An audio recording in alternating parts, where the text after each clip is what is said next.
All right, we are live, lady and gentlemen's. Welcome, everybody. This is Beyond the Horizon with me, your host, D20 plus one. We are on session 6, which we figured out last time is going to be the mid-season break, for lack of a better term, because of all the upcoming holidays, Christmas, Thanksgiving, New Year's, and so on. So, this is one of the games that I'm running for BrigadeCon, which is happening right as we speak. It opened at midnight, and it's going to close this coming midnight, which is actually I've got a game that I'm in. I think it's a Saturday morning RPG or Saturday morning game. I believe is what it's called, Matchstick Men. So I'm going to be closing with a midnight game. So that's going to be a lot of fun. But yeah, if this is your first time seeing Beyond the Horizon, we'll try and summarize the last 5 sessions as best we can. It's been fairly straightforward with a few plot twists. So spoiler alert for anybody that hasn't seen them yet. But without further ado, I'll go ahead and let the players introduce themselves, starting with the first person I see, which is Brittany. Hi, I'm Brittany. I play the Gnome Ranger Jitters, and I don't have any channels to plug or anything, so hi. Alrighty. And next in line I see is Corey. Hello, my name is Corey. I play an awful lot. Probably see me in some other games here and there. Nothing else today. Should be fun. We might be able to fight something today. That will be fun. Got to have some action in the mid-season finale, right? Alrighty. And we're happy to have you here too, Corey. Even if you're going to be in any one game, we're glad that you're in this one. Next Yes. person is Dave. Hello, everybody. My name is Dave. I have a little YouTube channel called Dragon Eggs Benedict. It's mostly just where I chronicle my re-emergence to this game online. So I'm really excited to play today. I'll be playing Davrin Zallerson, who has roots in a Susian village or Susian grove called the Loutrif Grove. It's very similar to, has roots in a book that you may have heard of. So check out the other sessions if you want to know more of its history, but I'm really excited to play today. Oh yes, absolutely. Oh, I'm always excited to play with you guys. It's like something I look forward to. As soon as the session ends, it's like anticipation for the next one. So it's going to be a little killer with the cliffhanger probably, but we'll get through it. All right. Last but not least, we've got Mark. Hello, I am Mark. I don't really have any channels to plug other than one that you guys are watching it on, but I'm part of the D20 plus one of Carl's little side handyman. Is that correct? Sure, if you wanted to use that word. You're one of the plus ones, Mark. Yes, I'm one of the plus ones. Yes, I play a character named Chinkao. He is a Minotaur Ranger, so he's a little unique in that respect. You don't see too many Minotaurs with bows in hand. Speaking of combat, hopefully we will have combat as part of the mid-season break. We actually haven't had too much combat so far in this game. We were just talking about that earlier. We've only had like maybe 3 or 4 combats in this entire season. That's 7 whole sessions. Yeah, it's definitely unique. I've the other groups that I've been in or been part of, there's usually at least 1 or 2 combats a session. So it's interesting to see. Even when there is combat, a lot of times it's kind of organic and not a whole lot of rolls are happening. But I'm loving it, man. I'm really digging the vibes and the way the story is kind of unfolding, and how everyone's kind of interweaving their plot lines a little bit. So I think that's kind of on purpose, though. yeah. So I realized that I just talked about me and didn't talk about her. Yeah, I was actually I'm playing thinking Blythe. that, yeah. I'm playing Blythe Emsworth. She's a pirate, and she likes her guns, and she just found her father, and that's gonna be really bad for us. Because you should go back and watch some of the earlier stuff if you haven't. Because her father's the most ruthless pirate on the land, and it's he's with us now, and they already hate us. So yeah, I'm rambling about everything, but go back and watch the earlier stuff if you're watching it for the first time today. It's a Yes, indeed. really good story. I think speaking of her father, I think that's what we did last session, right? Yeah. We went to rescue her father last session. Well, I think what might be best for the new viewers or the people that are watching for the first time is we'll go ahead and do kind of an overview starting from session 0. All right. Just kind of the basic information. So feel free to jump in with anything that I might forget, but I'm trying to remember as much as I can. Session 0 was called 6 Foot Drop. 6 Foot Drop is a place where people it's a cliffside where criminals and other undesirables get hung, where they are sentenced to die by the Admiralty and the Constabulary. And our 4 heroes found themselves there by various means. Jitters was accused of stealing a donkey that she said was hers. For some reason, it had a brand on it that indicated that it was stolen. Yes,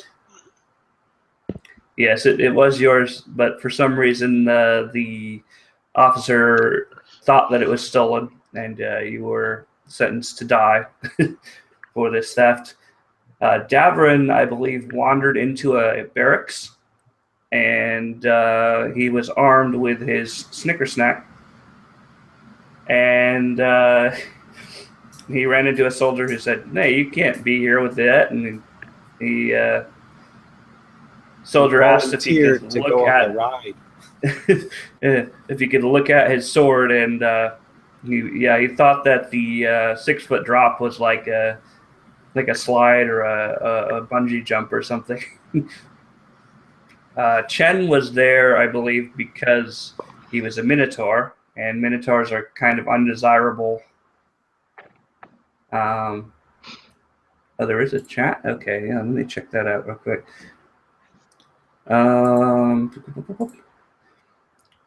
And Chen actually thinks or thought he was a human at the time. I cannot get this to open, actually.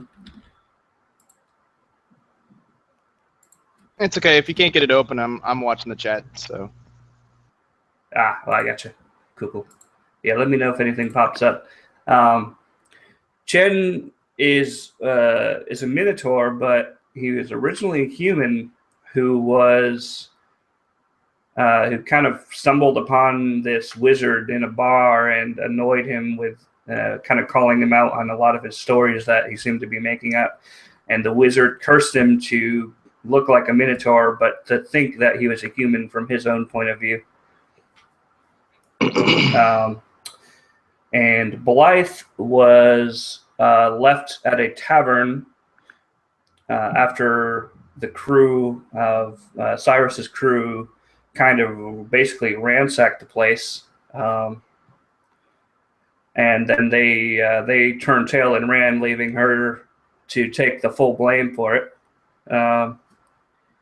So they were all there, about to be hung, when Anna showed up and presented a paper called an Article of Requisition, which is essentially purchasing somebody who is about to die and acquiring them in a crew to work for, basically for free, to pay off the life debt. Pretty soon after that, we find out that the article was forged, and the Admiralty jumped into hot pursuit, following them. You guys went to the island of the Mycenoids to retrieve an item called the Attenuator, which helps to track magical items. There you talked to the Sovereign, who had each of you guys kind of tell a story, or kind of portray a story through a collective trance-like state. You were also given the opportunity to see either the present or the future, and some of you received visions of the future to come, and some of you saw, for example, I think Jitters, you saw that your mule was safely returned to your home, and Davern saw a vision of a man with a majestic mustache standing under a tree. Chen saw his town had built a statue in his honor, and I believe Blythe had a vision of somebody having a last stand on a ship before it was fired upon. To this day, Chen is still confused about that statue. Yeah. But you guys managed to get the Attenuator with some infected kind of zombified creatures in pursuit. And unbeknownst to you, the Admiralty showed up not too much later and exchanged stories with the Mycenid in order to determine your location, where they'll find you in the future and what the future holds. And upon seeing that, the entire Mycenid borough was burned by the Admiralty. And then after that, there was a goblin attack on the boat. Davern used his water skin like a fire hose, basically, and tore up the sails, causing them to have to go into town at anchor and to have to pay somebody to repair the sails and the mast. I believe this is also the time that Davern discovered how to turn his boat into a jet ski by using his water skin. And he went into town at anchor, and you guys pulled off a heist at a bank that is kind of known to cater to the more unsavory characters.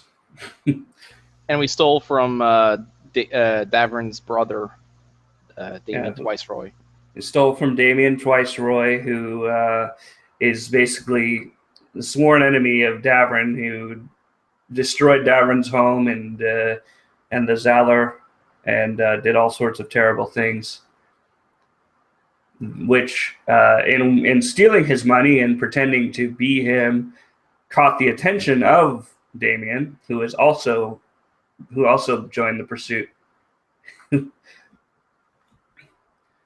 Let's see, the heist at anchor. I think the next thing was skullduggery. Yeah. Spoiler alert, says the chat. Yeah, because we Yeah, didn't next- learn that he was his brother until later. Next, you guys went to a town, the port town of Skullduggery, where you learned that a creature had been slain that was something of a guardian of nature, majestic sphinx, who was killed by a large adventuring party who was also most of them were killed off in the process. There were 2 survivors. Davern made his oath. Chen, you got a companion, and by the time you guys got to where the creature had been slain, and you found an egg which hatched into a sphinx, who immediately bonded with Jitters, and there was kind of a funeral procession that happened in honor of the creature, and Nucili, the sphinx, decided to join to follow Jitters. And Touching a tree thing, yeah. what's that? The whole touching a tree moment. Yeah, Yeah. when Davin was doing his oath, we all 4 of us touched hands to the tree. Yes, indeed. And your handprint's kind of imprinted onto the tree.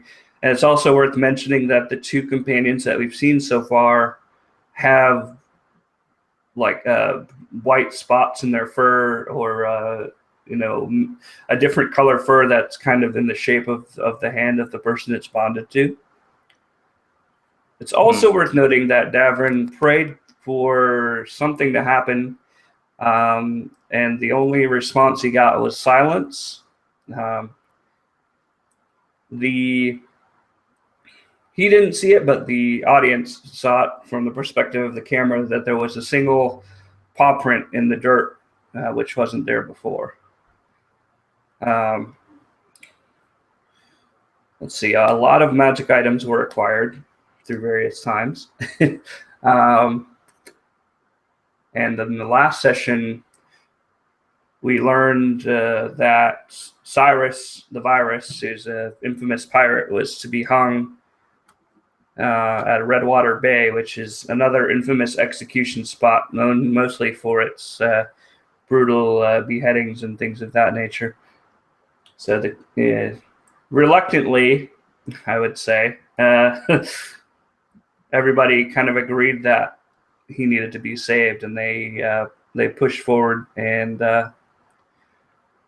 even more reluctantly, Cyrus at first didn't feel like he deserved to be saved. He was trying to save everybody, save his daughter from this life, and exchange his life for the freedom of everyone else. But Blythe wasn't having it, and a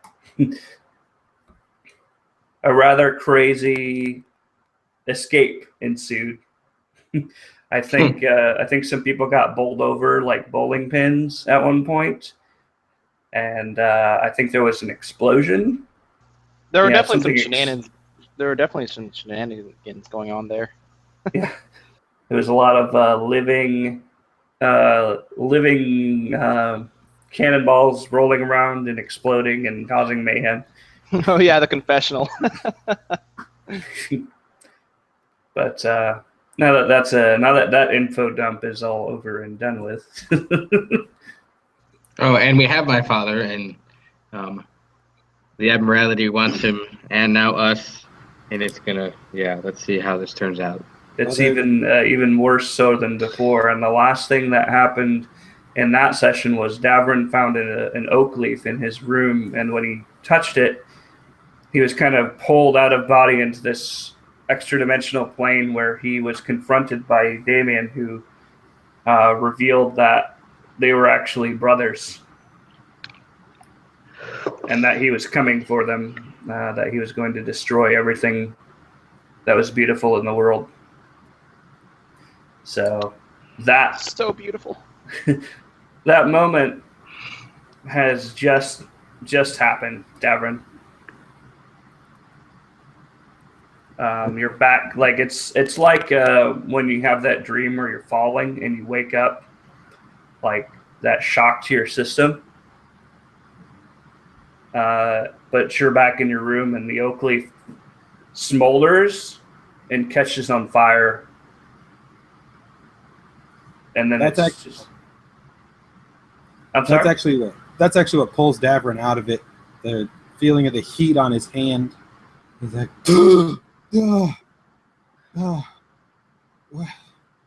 huh? Takes a moment and processes what just happened, and then he takes a look at there's a silver mirror in the corner of his room, and he looks over there, and he like looks, and he for a second he thinks he sees Damien in the mirror, and then he runs to it, and he looks at it, and he goes, "No, there's no way. It's impossible." He looks back at his hand again where the oak leaf used to be, and he can still kind of smell that Feywild scent in the air that he had thought he had smelled with it. And then he looks back at it and he swears it's Damien. So then he punches the mirror as hard as he can. He does 3 damage to the mirror, and then it breaks in several different places, so that only the eyes.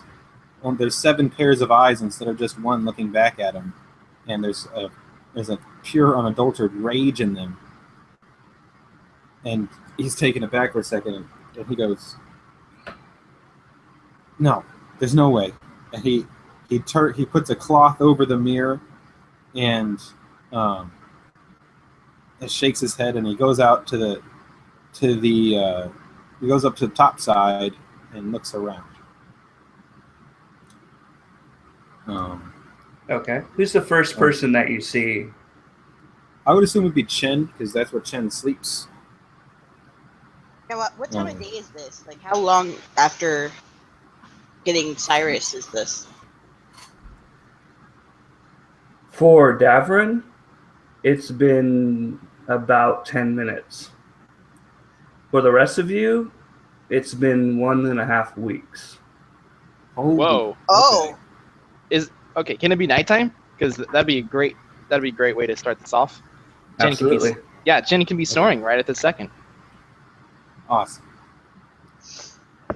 Davrin looks around and he sees that it's nighttime, and it wasn't nighttime when he went in. So he's confused. But he looks around and he walks over to Chen, because he can hear Chen. He's used to Chen snoring. He's heard him a few times now. And he walks over to him, and he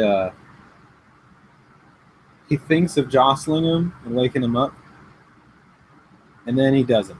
And then he looks back and he thinks about it, and then he doesn't. And then he's decided to walk inside, but then he trips over Chen's leg and clatters amongst the ground. It's like, oof. Huh. Well. There's a stutter in his snoring. It kind of stops for a moment, and then it Chen? continues. Oh, okay. Screw it. And he kicks Chen in the shin as hard as he can. Ah! Oh, sorry, I that? tripped. What was that? Chen, Davrin? We haven't seen you in like a week. what? Yeah, you've been holed up in your room for a week, not even coming out for like food and water and stuff. Are you okay? I feel okay. I'm pretty hungry, but yeah, I'm back. Yep. Just, I needed some time for myself. Deception 8. As you say that, Davrin, Chen, you notice that there's like a little gash on the back of Davrin's hand, and the blood's dripping freely from it.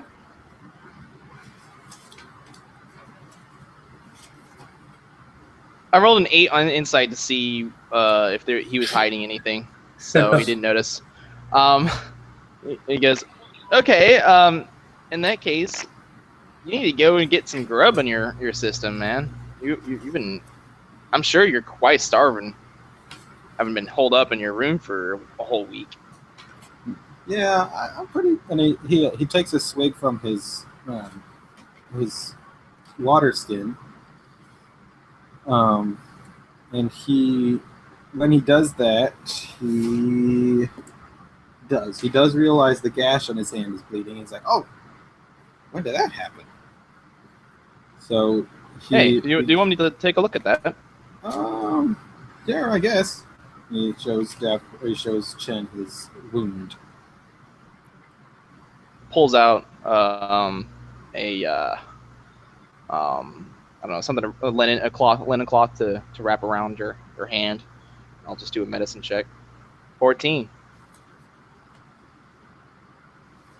There you go. Oh yeah, yeah. You've got no problem doing that at all.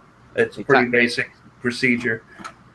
Yep. He tightens it up and knots it at the end, and he kind of pats your hand.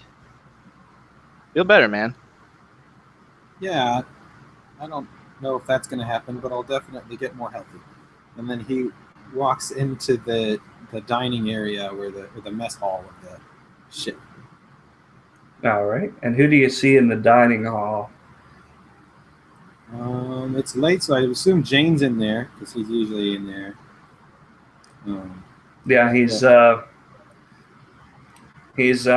picking the underneath his fingernails with a dagger, like a crooked dagger. And he just looks up at you and he kind of goes, eh. Continues. I think I'm going to sit down next to Mogzo because Mogzo's in there because he would have a strange sleep schedule, I would assume. Yeah. And then he's got kind of a cat-like sleep schedule. Yeah, and he looks at the bowl with that crazy mushroom stuff in it, and he can smell it from even just like a few feet away. He can smell that strong, pungent odor of the mushrooms, and he thinks about it because he could really use an escape right now, but he has to get his head around what the heck is going on. So he just his nose passes over the bowl for a second, and he's like, no, I can't. And then he sits down next to Mogzo, and he starts, I guess he picks up a bowl of soup or whatever's in the kitchen, and then sits down next to Mogzo and starts eating, and they just kind of like nod at each other, and Davin doesn't feel like talking too much right now. Yeah, Mogzo just kind of like you're like spooning the soup into your mouth, and he's like scooping the batter into his mouth the same way. And every time he laughs, like a little bit of the powder comes out, and like his mouth is so dry and parched, and his lips are cracking. You're pretty sure he hasn't had any water since he started working here.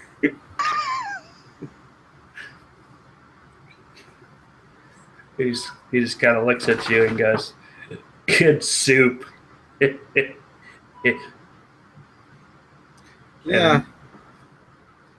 And Davin changes his mind and clumsily dips his finger into the powder and just puts a fingerful in his mouth. Okay. So as that substance touches your tongue, who's going to enter the room? We have either Blythe or Jitters. I'd like to think sees this happening. So which one of you two is coming into the room? What are you doing, Davin? What are you doing? You putting that mushroom shit in your mouth again? Well, I haven't put it in my mouth before. I wanted to see what it tastes like. I smelled it real good that one time. Yeah, we know what happened to you that time. I was fine. Whoa. Yeah, buddy. Whatever sound the N makes.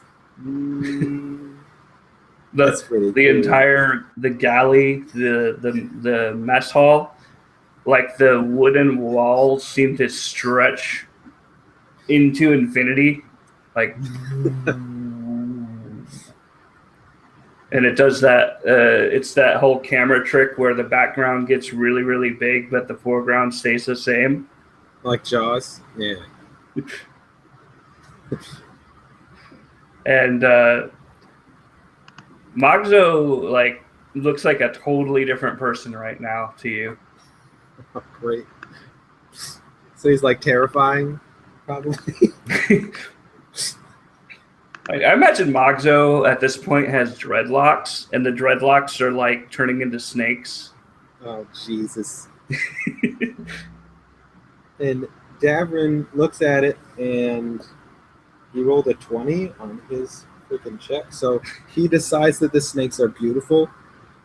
He's like, well, you got this pretty hair. Pretty hair. And like one of them like hisses at him, and he's like, shh, shh, shh. And then you cut away to the real world view, and it just looks like you're picking through his hair looking for bugs or something. Right. It looks like it took hold there, Davrin. What? Whoa. Yeah. That's. Yeah. I think And she does that thing where she like, juts her finger, right into an inch from your face, and then pulls it right back. Whoa. Yeah, you're gonna be effed up for a while, buddy. Don't let my father find you like this. He's okay. Yeah, I think I might want to take a nap. Now here's a question for you all, excluding Davrin. It's been a week and a half. So what's one thing, Blythe, that's different about either the way you look or the way you act that maybe indicates that something has happened? She seems more at peace. No matter how much she like to say before, she was happy to be away from her father, but she's definitely more at peace now having her father here. Maybe a little less high strung. We'll Absolutely. see. Jitters, what are you up to at this point? And her hair is red. Red. Okay.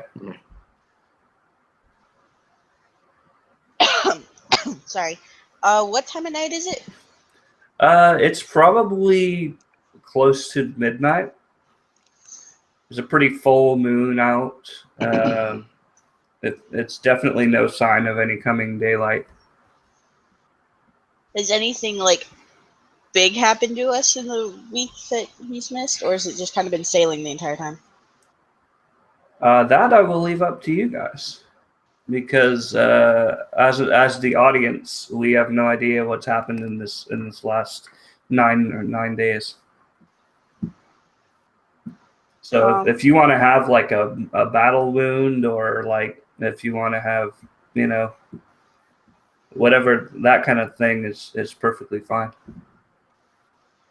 When eventually he actually sees Jitters, we'll say that she's decided to try and play dress up and is kind of like dressed up like what she thinks a pirate should be, which probably makes Blythe either roll her eyes or think it's adorable, I'm assuming.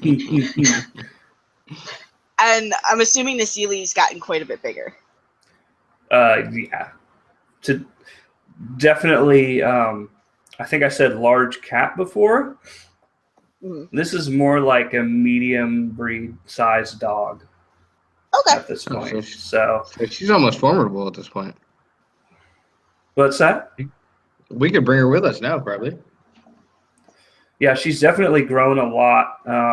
She's actually starting to get the wing nodules, which will eventually kind of sprout into wings. Cool. So she's got wings, but they're not actually capable of flight, if that makes any sense. Okay, so Nasili is much bigger. Yeah, Jitters at the moment is probably sleeping, unless some big noise happens or something like that. Or Nasili wants to play. Well, I think it would be.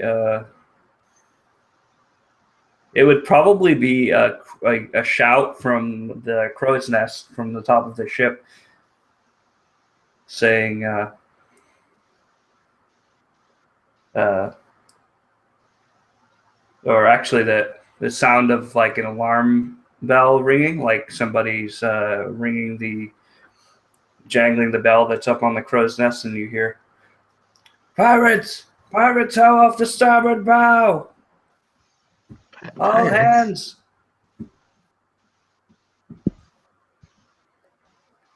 So that's probably what would wake you up. If not that, then definitely when Nasili bolts upright, and her thoughts kind of permeate through your head, and you kind of get that. You two have developed sort of a bond, even more so than before, where you can each kind of sense each other's emotions. Okay. And you kind of get this feeling of fear creeping up in her, because this is something that she's not familiar with. What's happening? Right? I'll like sleepily grab my bow and start heading toward the door. Nasili's reluctantly following you. I don't know. Maybe we should note this as well. I mean, in the short conversation that Chin and Davern had, Davern would have noticed that Chin wasn't as distant as before. Okay. So it sounds like generally everyone's kind of relaxed a little bit more. Mm-hmm. Maybe it's probably been a pretty steady, a busy week, but not a whole lot of bad encounters. Probably just a week at sea, with no real signs of pursuit. Until now. Until now. Yep. Since Chin is already out on the deck, he will quickly grab his bow and kind of try to knock an arrow back and kind of keep alert. Waiting to get a line of sight on one of the intruding pirates. And you see, as you scan the horizon in the darkness, it's kind of hard to see, but you actually hear it before you see it. It sounds like a waterfall in the distance, and it seems to get a little bit louder and louder and louder with every passing moment, until you finally see this black outline of these goblinoid-looking creatures. One of them hoisting a torch aloft. You recognize, as best as you can, the face of the goblins that you met probably 3 or 4 weeks ago at this point. Mm-hmm. The ones where you sank their boat, but they weren't all killed, at least not by you. Yeah. You recognize a few of them. They are, and then you recognize the trail of water, the rooster tail of water that's shooting out of the back of this boat, this little rowboat. And Davern, you immediately recognize that these guys are stealing your idea. Davern is not happy. Upon getting up to the top of the ship, since Davern did only take a lick of the powder, is he still being affected by it, or? is that started to wane a little bit? It's starting to wane, but to you, it looks like they're riding on giant water bugs. He looks at it and he blinks and he's like, no time for this. And he uses Lay on Hands to end the effect on himself. So he'll throw 5 hit points of Lay on Hands just to get a regular sense of combat because he doesn't do combat with imaginary creatures. And then Yeah. Oh, damn, He, that would have been fun. and then Yeah, he you do that thing where you stare at your reflection, like when you're drunk and you stare at your own reflection and you're like, get it together, man. You can see your eyes undilate. And you thank the maker above that you weren't wearing your necklace of true sight at the time. Oh, Jesus Christ. Oh. That would have been so bad. I'm going to try that later, but not now. Yeah. Davrin thinks of going down and helping with cannonballs, but then he has a quick flash of like the cannonballs scattering across the ground and him running around on the ship going, Greg, oh, grass. Decides not to do that thing. So he stands at the edge of the boat and stares at these goblins that somehow have got their hands on devices that they need to create their own sea-doos. Yeah, you can see that it's two boats as far as you can make out that look like they were commandeered lifeboats, and they both seem to be skipping over the water, rapidly approaching the ship. Jitter's just going to go to the edge with Nasili and like sees them, and these are the same ones that kidnapped her, right? Kidnapped her, and it's at least a few of them look familiar because I believe most of them actually were killed.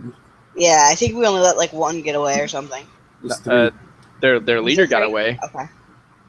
Their leader got away. I thought I stabbed their leader and kicked the sword and killed him. Or, well, that was the big guy. I don't remember if that was his leader. No, it wasn't the leader. Oh, okay. Okay, but she's going to point to them, point that to Nasili. It's like, those guys are bad guys. You can bite them.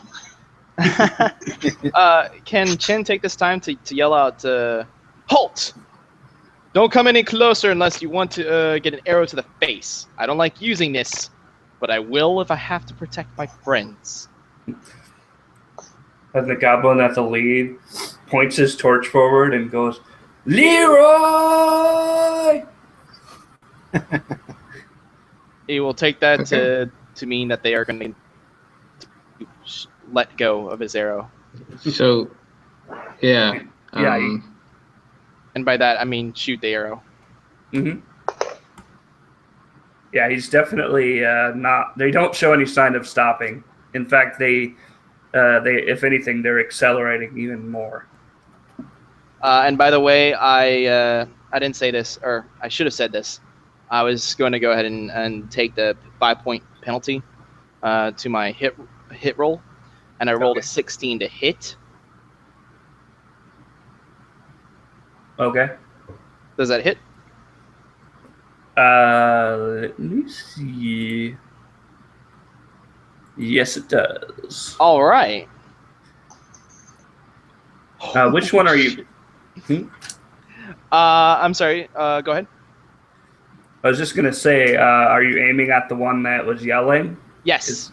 He seems to be wearing like Mad Max style piece-built armor, like metal that's been welded together into like shoulder pads with spikes and stuff sticking out of it. Mm-hmm. But because it's so piecemeal, you're able to find a lot of weak points. So. Yes. I rolled 20 on damage, adding the 10 points from the sharpshooter feat. Good lordy. I rolled max damage. Yeah. So, as he's yelling, What does the arrow do that not only kills him but silences him instantly? It skewers his throat. Well, actually, it goes right through his mouth as he's like opening his mouth, and it just knocks him off the boat. Yes, exactly. And you hear as the torch goes out, and his body kind of ragdolls over the side of the boat. Yet the boats continue along their course. Can I take a shot at one of the ones that are holding the water bottles? Or the water, the propelling force? Yeah, they're basically the enchanted water skins. Yeah, Yes. It seems to be kind of in the back, so a little bit trickier to hit. But I would say at their velocity, and considering that you're shooting, you probably have to shoot through things to get to them, that it would be a disadvantage. I also have sharpshooter. Yeah. That matters. Does that not give you? Does that negate disadvantage? Hold on, let me yank it up. What's the range? Because how far away are they? They're getting pretty close. They're probably about 60 feet away at this point. My max range is 320 apparently. Okay. Yeah, it does remove disadvantage at long ranges, but that's close enough for your bow, anyways. Yeah, and I can ignore cover. So yeah, Nice. Can I kind of take a moment to say that after Chen killed the goblin, he if you pay attention to his body, he kind of shudders when he kills him. Okay. All right. If you're ignoring cover and the disadvantage, then it's a straight up regular roll. Okay. Then I got a 16. Okay, 16 hits. Awesome.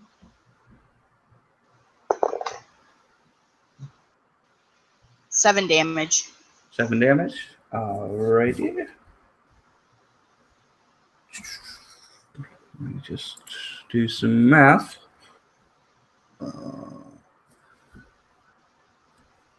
Okay, he is not looking too good. So imagine, is this like a bow and arrow bow? Yeah, it's a little short bow. So imagine it's like... looks like a long bow on here.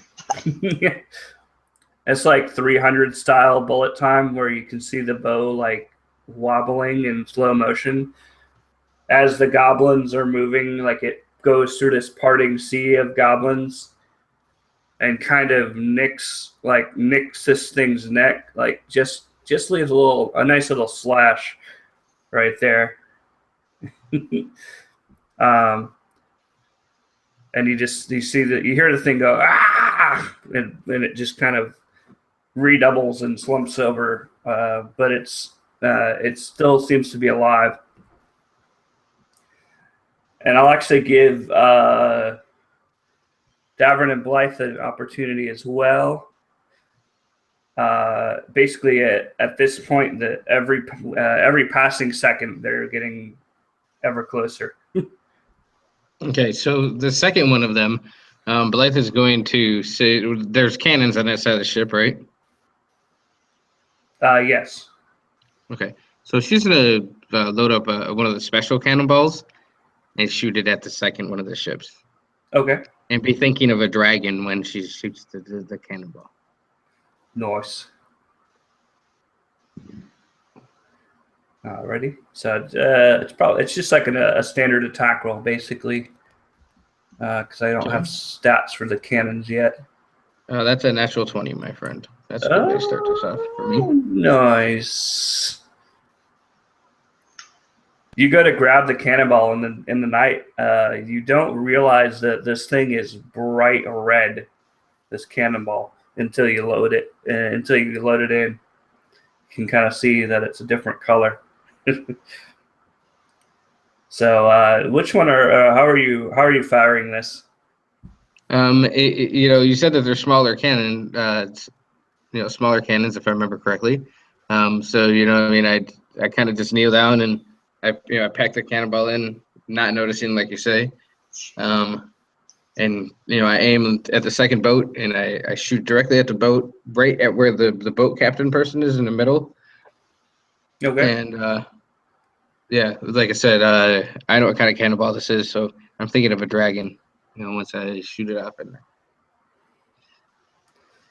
As soon as you fire it, it's like a firework. Like it leaves a trail as you shoot it. And the cannonball itself seems to be floating over the water. Mhm. And then right before it gets to the boat, it opens up, and this particle assemblage of what looks like a dragon. So kind of like in Lord of the Rings when Gandalf That's what I was fires off the thinking. dragon firework.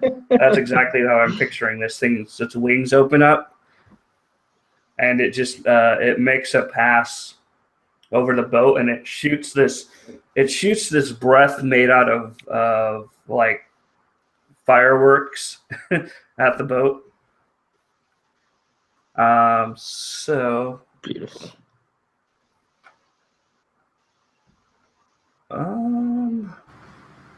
I guess just roll critical hit damage, and then I'll figure it out from there. Critical hit damage with what? What is the dice for that, there, sir?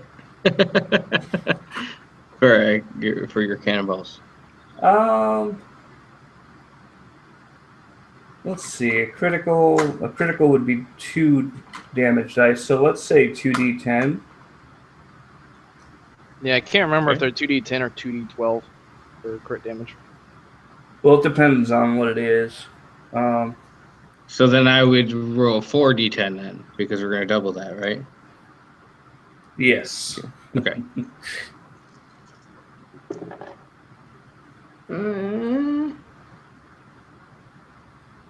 16 is all I got. 16.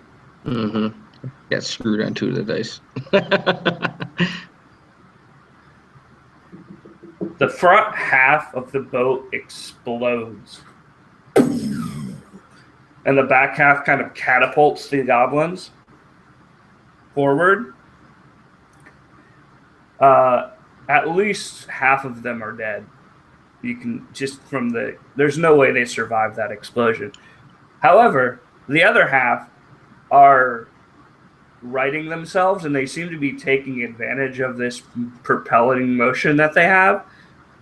But I'm going to roll to see if they're actually good enough to land on their feet on the boat, because I believe everyone's had a turn now, right? Or did Davern have a turn yet? No, I didn't get mine yet. All right. So this is all happening simultaneously. So the explosion's just happening. What's Davern doing? Okay, Davern is Davern, as a minor action, he gets to cast his spell, and he runs his hand along the side of his blade and says some words of his oath. He says, "These rabbits are not their own. These rabbits are not their own, and I will right the wrongs." And as he says this, and he glides his hand across the blade of the snigger snack, little buds appear on the all across it, all over it, almost as if it's like got goosebumps, and then they get bigger and bigger and bigger, and then you see little buds of flowers start to poke out, or what you think might be flowers, and then he's going to ready an action to attack the next goblin that comes near, like close enough for him to attack. Okay. And attack they shall. At least once within range. Yeah. So the first boat has exploded, and it's catapulting this small squadron of goblins forward. So I'm going to see what their general success rate is here. Oh, good Lord. They're landing on the ship, but they're not landing with any grace whatsoever. So you're just hearing as they thump into the side of the ship. like immediately getting knocked prone and flying into the side of the ship from the force. At the same time, the other boat, careening forward, smashes into the side of the Revenge just at full speed. And once again, these goblins are more prepared for it, but they're attempting to kind of leap up and let the energy of the motion carry them forward. Oh, that one's really good at it. So overall, they have a much better dismount, like almost like a gymnastic or cat-like dismount. So on one half of the boat, we have a bunch of them landing like goblins, and then the other half lands like an actual team. It's like there's an A team and a B team here. Yeah. Yeah, basically, it's almost like well, the one wasn't ready for it at all, and the other one was a little bit more prepared. And it definitely seems like one squadron is the elite squadron, and the other one is the backup squadron.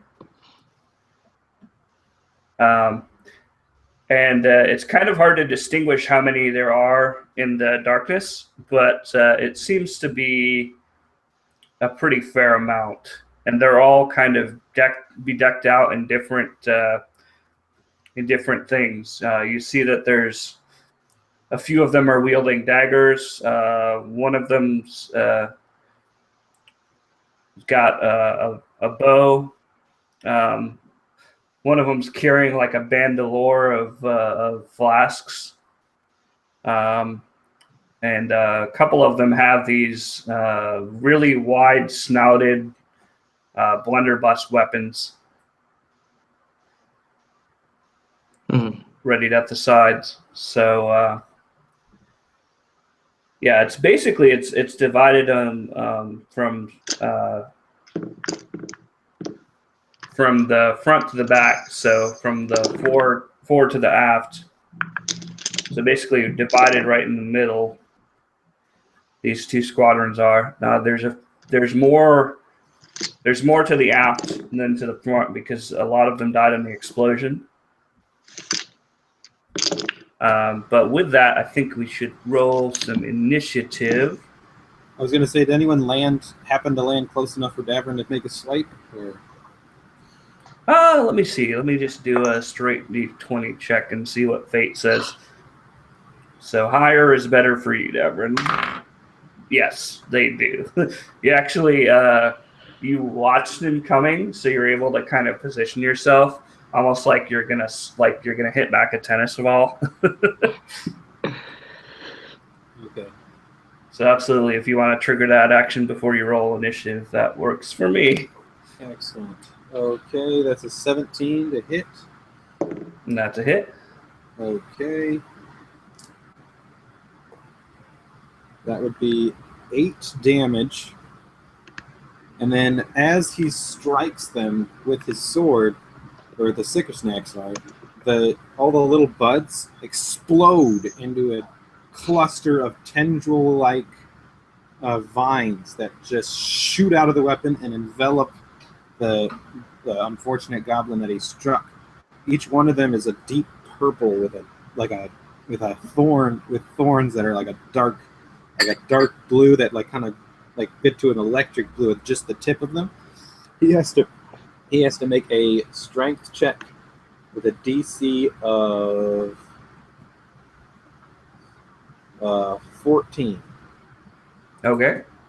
Let me see. Strength is not a goblin specialty, but he rolled a 4. Okay, so he is restrained, and he is restrained for his next turn, or actually until he breaks free of them. So he gets to make a check at the end of every turn, and then at the beginning of his turn, he takes an extra D6. Okay, so this is like entangling him in this floral, kind of like a vine thing, or? Because what I imagine is he's kind of turning into one of those gardens, like those statues that are made out of plants, where you just kind of trim them into a general shape. Is that what it is, or is it more like he's getting covered in flowers?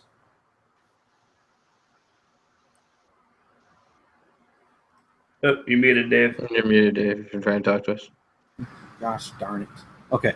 They're a deep dark purple vine with electric blue tips that kind of like surround the flowers a little bit, but they're all wrapped around him and he's completely constrained. So he's like almost like completely enveloped. Maybe just his face is the easiest part to see, that he's like completely held to the ship by the vines.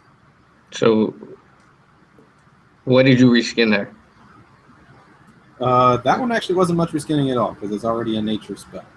Okay. Okay, well, he's absolutely doesn't seem like he's going anywhere anytime soon. He's completely bound up in this kind of like awkward position where he doesn't even have very much torsion to try and break free. But let's see. With that, it looks like Jitters. What is your initiative? Not one. Not one. Okay. Well, that's good then. I guess that means you get to go last. So I think that the easiest... No, I'll go ahead and do it this way. Okay. So the first person to go is actually one of the goblins, one of the ones from the A team, the better team. He seems to be wearing that same sort of piecemeal armor that the other leader was wearing. He is going to charge at... who's he going to charge at? Let's see. 2 is Blythe. He's going to charge at Blythe. He's got a scimitar in hand. And that is a 18 to hit. Yeah, hits. Okay. And is 5 slashing damage as he kind of sinks this scimitar into your side. Kind of like catches you on the side and pulls. Like. And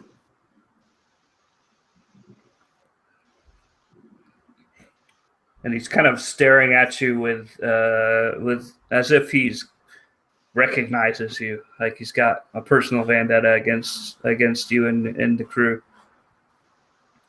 Let's see, and then it looks like the next one is a 18, which is Shen. Yes. I think you'd be closest to one of the B team. What's that? I said I think he would be closest to one of the B team that has landed on the ship, on the Revenge. Yes. One of them is wrapped in vines. And from where you are, you can actually see that there's 3 more. Okay. Towards the front of the ship. All right. Is there any that's kind of laying down at this point? You know, not standing erect. They're actually all kind of knocked over right this second. Because they haven't had a chance to right themselves. All right. In that case, Chen will just go up to the closest one next to him, and he'll swirl around with his bow in hand, and he'll try to knock it off the Revenge with his bow. And as he's trying to do this, he'll say, "Get off our boat!"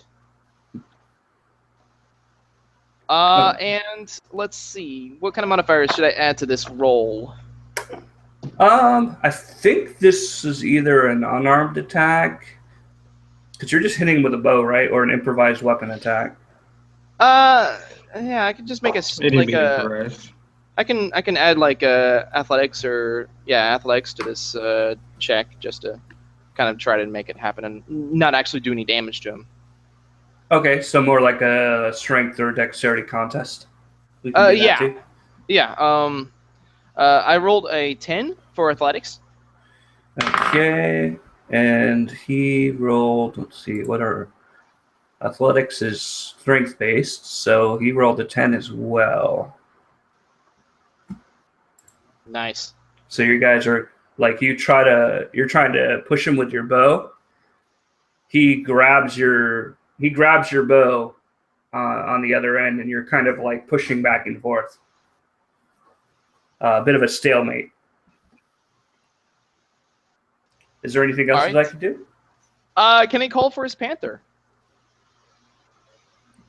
Absolutely. Channel crowd, panther. And I'll actually have given it a name at this point, but I am still thinking of that. Let's call it Triana. Triana. Yells out. Triana? Yes. It's a female panther. Will you put that in the chat for me? I just want to make sure I'm writing it right. Nice. Okay, I was right. Cool. All right.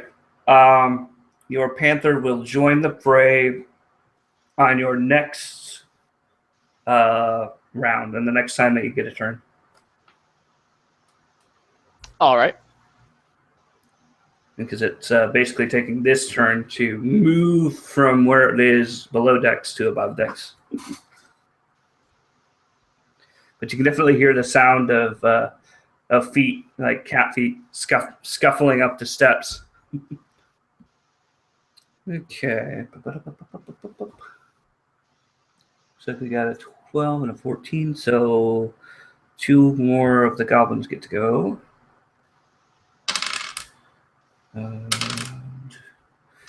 Another one's on you, Blight, so that's 2 on you. Mm-hmm. And the other one is going after Jitters. So let's see, it's a 13 against you, Blythe, and a 18 against you, Jitters. Yeah, that hits. 13 misses.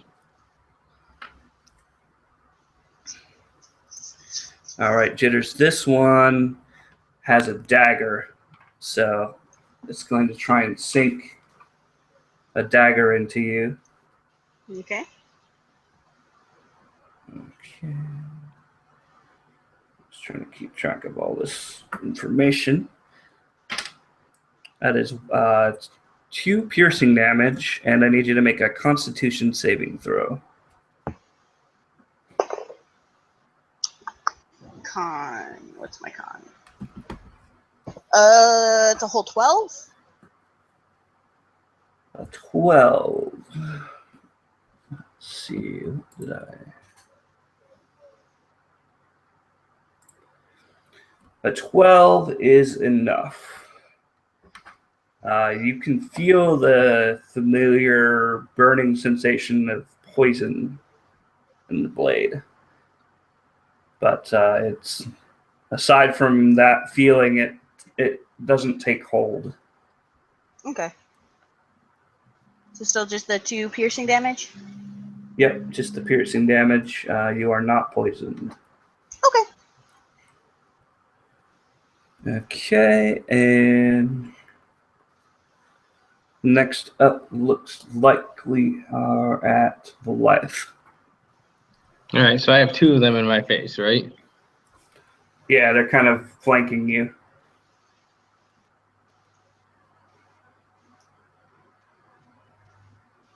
All right, yeah. I'm gonna have to take out the scimitar. It's not what she wants to use, but I can't. I don't want to take disadvantage or anything, so that'd be silly. So we'll just do that. Good old scimitar time. That's not bad. That's rather good, actually. That's a 22 to hit. Okay. 22 to hit is Yeah. absolutely a hit. I hope so. All right, 4 plus 4, 8 damage, sir. 8 damage to the nearest one as you swipe through. You swipe clean through his torso. And one goblin is now 2 half goblins. Oh. So he no longer exists. Yes, exactly. Very nice. And I look and I scream at the other one, "You're next!" And hopefully trying to intimidate it slightly. Okay, yeah, make me an intimidate check, and I'll do a wisdom save. See if it will run away from me. Oops. Oh, never mind. You got a nat one. yeah. Well, I got a lot more than that. Actually, I'm flat on that, so 18. Okay. Does he run away from me? Yes, he's going to use his action. He's going to immediately take a reaction to start running away from me. He's actually running. He looks like he's running towards the back of the ship to like jump off of it. Okay. I would like to move to a more advantageous position, just a little, to make it so I can take some shots instead of hopefully getting ganged up on. Okay. Probably the best position for you would be the middle of the boat because that's where the cabin is, and you can get an extra 5 feet of elevation to kind of see things better. Yeah. And that's where my father is, I'm assuming. I'm assuming he was driving. Actually, your father emerged from Anna's room. Seems to be putting on his shirt. Oh, wonderful. So he's not really part of this battle yet. Oh, awesome. For the two of them. Yes, exactly. Alrighty.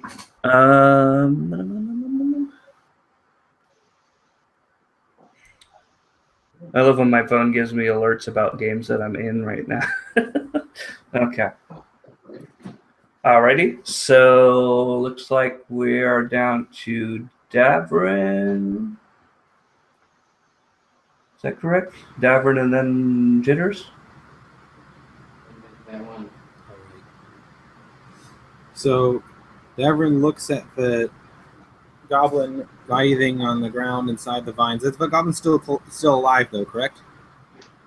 When does he take damage? Is it on your turn or is it on its turn? He takes the 3 mechanically at the beginning of his next turn. He's on his last leg at this moment. Okay. So I'm not worried about him taking a spike that makes he can't move. So I'm going to move to the nearest goblin to Shin, the one that's wrestling with Chin's bow. Okay. They're sort of near the edge of the boat, but you can absolutely get there in time. Okay, I'm gonna move up to him, and I'm going to make an attack roll. That is 19. Okay. Sorry, actually, but yeah, okay. 10 total damage. Okay. Is this with your bow? Or I'm sorry, your Snicker snack? Yeah, it's straight up Snicker snack. Okay. All right. So what are you attempting to do? Because whatever it is you did, you succeeded in. Okay, he's going to walk up, and he's like, he flicks his sword, and at first you don't even see that the sword connected. Davrin knows it did. And then you see the blood. It's like an anime style attack where you can't see any blood, and then all of a sudden there's a spray from the wound, just that coats the deck and his ichor. Oh yeah, absolutely. So what did you cut? Did you cut like across the chest or the arm or right below the ribs? So another bifurcating attack, like you cut him in half. Well, the idea wasn't really in half. It's from like the spine to his side. It's cut all the way through. But like I said, it's clean, so it's not like a gory attack. It's just there's a ton of blood just spewing all over the place. Okay, so you cut him in half. Yeah. Then you half cut him in half. Yeah, there you go. And a Tarantino amount of blood spews forth. Yes, that sounds good. Well, then Chen, the goblin you're wrestling with, suddenly slumps over. Let's go of your bow. Oh, goodness. Oh, the chat. Too funny. Righty. You'll see his reaction in a moment after Jitter's next move. Well, before Jitters, because she did roll a 1, there are still some more goblins that get to go.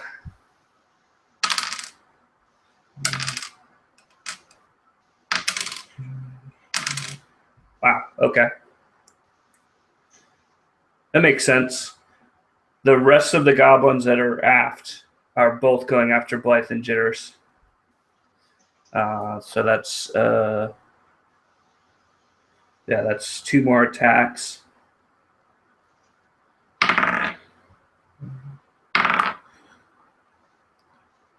So that's a 16 and a 17 against you, Blythe. And 7 and 19 against you, Jitters. The last one hits. Okay. Are there any from the beta team or the B team going after Davern or myself? They take their action to stand. Okay. Yeah, that's basically all they can do. And there's only at the moment there's there's only 2 in the front anyway. There's 2 in the front and there's a great deal more in the back. Did Blythe, did you get hit by any of those?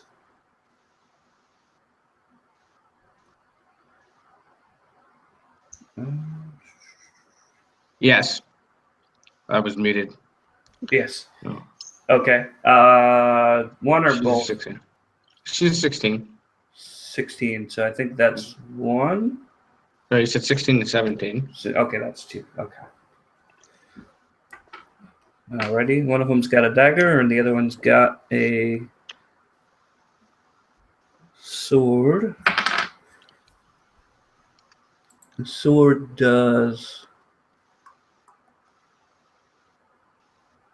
3 slashing damage.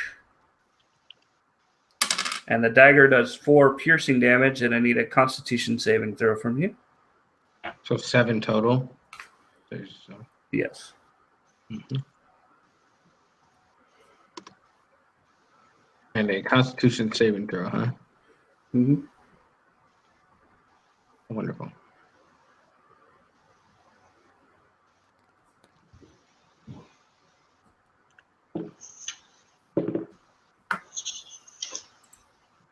That is a 10. It's a 10. Is it meet or beat? Is that how that works with a saving throw? If you if you get to it, you're good. Yep, meet or beat. So if it is if it's 10, then I made it. Just barely, like you start to feel it affecting you, but the adrenaline of the battle kind of pushes that the ill effect away. Well, I'm glad that it was not meet or not make it. Yes, indeed. Now, after all that, now we're at Jitters. Oh, I didn't. I took damage from one of those hits. Oh, I'm sorry. Let's see. Okay. 5 slashing damage. Ow. Do I have to roll con again? No, this is just a scimitar attack. Okay. Yeah, some of them have scimitars, some of them have daggers, and a couple of them have blunderbusses, but the ones that have blunderbusses were the ones that had to stand up. Okay. Well, Jitters is kind of just going to reel from getting 2 slashes on her. And the Celia is going to be really mad, so she's going to roar at them. Okay. And so I don't know if it would still have its full effect since she's still so young. But it says hostile targets up to 100 feet away must take must make a DC 15 Wisdom saving throw, or be frightened and deafened for up to a minute. Mm-hmm. I'll let you decide if it's The DC is potent. probably a little lower at this point. Okay. It's probably a DC 13 at this point. Okay. It's still pretty intimidating. So, all right. So Nasili's going to roar. So I don't think any of you have probably heard this happen yet, yourself included, Jitters. Heard an Andrew Sphinx roar. It's kind of like the sound of thunder with like a thunderbolt hit striking within your feet of you. It's very loud and very intimidating. So I think I'm just gonna do in sections to make it easier for the frightened and the deafened. Okay.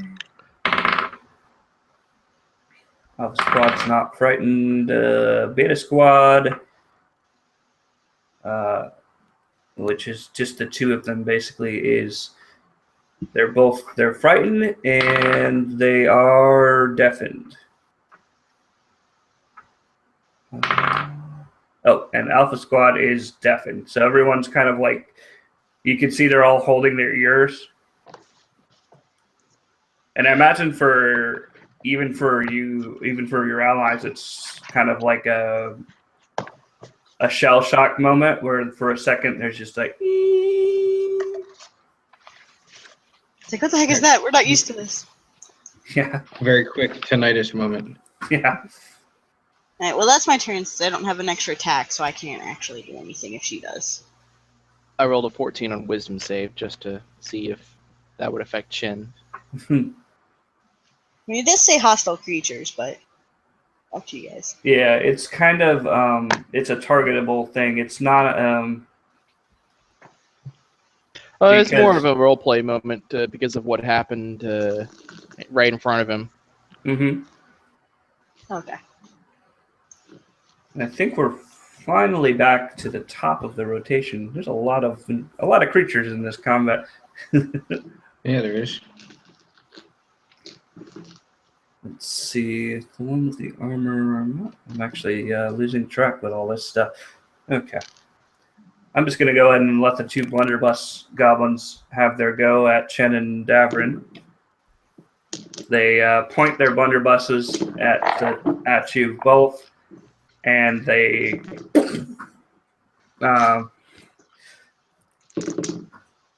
if there's anyone with, it's a 15-foot cone, so if there's anyone that thinks they're close to Shen and Davrin, you would also take this damage, but it's mostly going to be absorbed by them. It's a total of six piercing damage to the both of you. And all three of you are deafened this turn by the sound of this thing going off. Including the one that used the gun, the ones that use the guns. You can also see that these guns look like they're a one shot and then you have to reload type of thing. So it's literally just a hammer and then the rifling, kind of like a musket with a giant bell end on the end of it.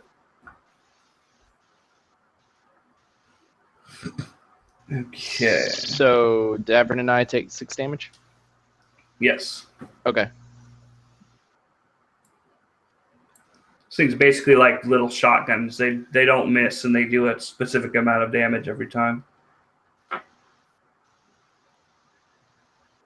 They would have had advantage on me if it wasn't an automatic hit. Mm-hmm. Let's see. I think that would be back to. So I think it's back to you, Chen. When Davern did the samurai kill on the other goblin that was right in front of him and caused all the blood to spew, some of that blood actually got onto him, and despite his more outward approach to dealing with these goblins, and dealing with the combat in general, he is still a pacifist in nature, a peaceful person, and he is. You see him shuddering as this blood is spewing on the ground, and some of it actually gets on him, splatters on him. And kind of like he's shaking violently. Okay, thanks for the help, assistance, Davern. And he's actually not doing anything himself, but he kind of calls to Triana, the Panther, to come aid them. And I believe he can use his action instead of to tell her to do something. Yeah, basically it's either you go or it goes. Yeah. I think is how it works. And this works perfectly in our role play. He's telling her to fend them off. So she's going after one of the goblins with the blunderbusses. Mhm. And also, I'm assuming it that helps. I got you. I'm sorry. I've had a panther before, so I'm assuming it's going to travel more than 20 feet and then try to pounce on it, right? Yeah, it's trying to Absolutely. it's trying to pounce and bite the goblin, and it rolled a 9 to bite it. Oh. No. It gets a whole lot of leather armor. It bites down and it gets a whole lot of leather, but no skin. Also, narratively, if you guys, both you and Davrin, have dozens of little tiny metal shards embedded just in the kind of like cactus needles sticking into your skin now from this blunderbuss. Both the Davern and myself. Yes. All right. And roleplay wise, Chin will end his turn trying to knock another arrow, and kind of like shaking hands as he's doing this and not getting a clear shot. Mm-hmm. Okay. So let's see. Okay. So one of the things that these goblins can do is they can take initiative as a group. Like they can kind of choose where in the initiative they're going to go. So I think what I'm going to do is have this, because right now there's 3 of them around Blythe, Mm-hmm. and there's more coming. Let me see what they want to do.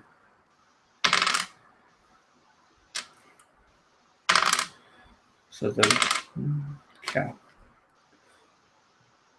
there's Blythe. You're surrounded in every direction. Like there's one in front of you, there's 2 on your side, and there's one behind you.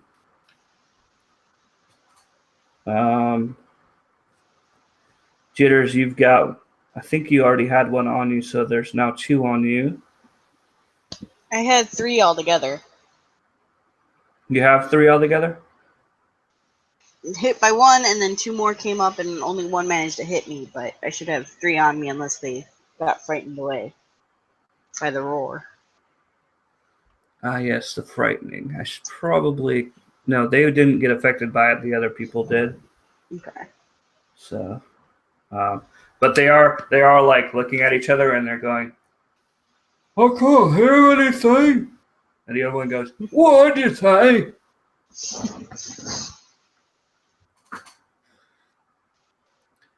Basically, they're all deaf for the extent of the battle, for whatever that's worth. Yeah, for up to a minute. If it goes over a minute, then. Okay. Yeah. So basically, there's 4 of you. There's 4 of them on Blythe, and there's 3 of them on Jitters. And I think for simplicity's sake, I'm just gonna let them all go. Let's see. Yeah, I'll just have them all go as a squadron. That way, it'll be a little bit faster.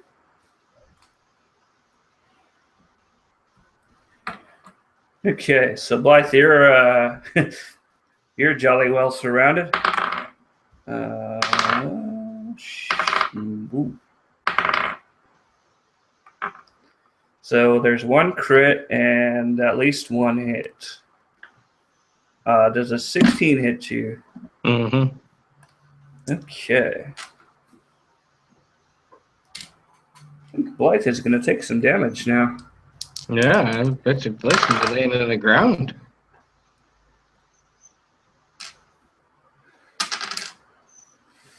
Okay, so the critical hit unfortunately rolled really well. So that's 14 slashing damage from the crit.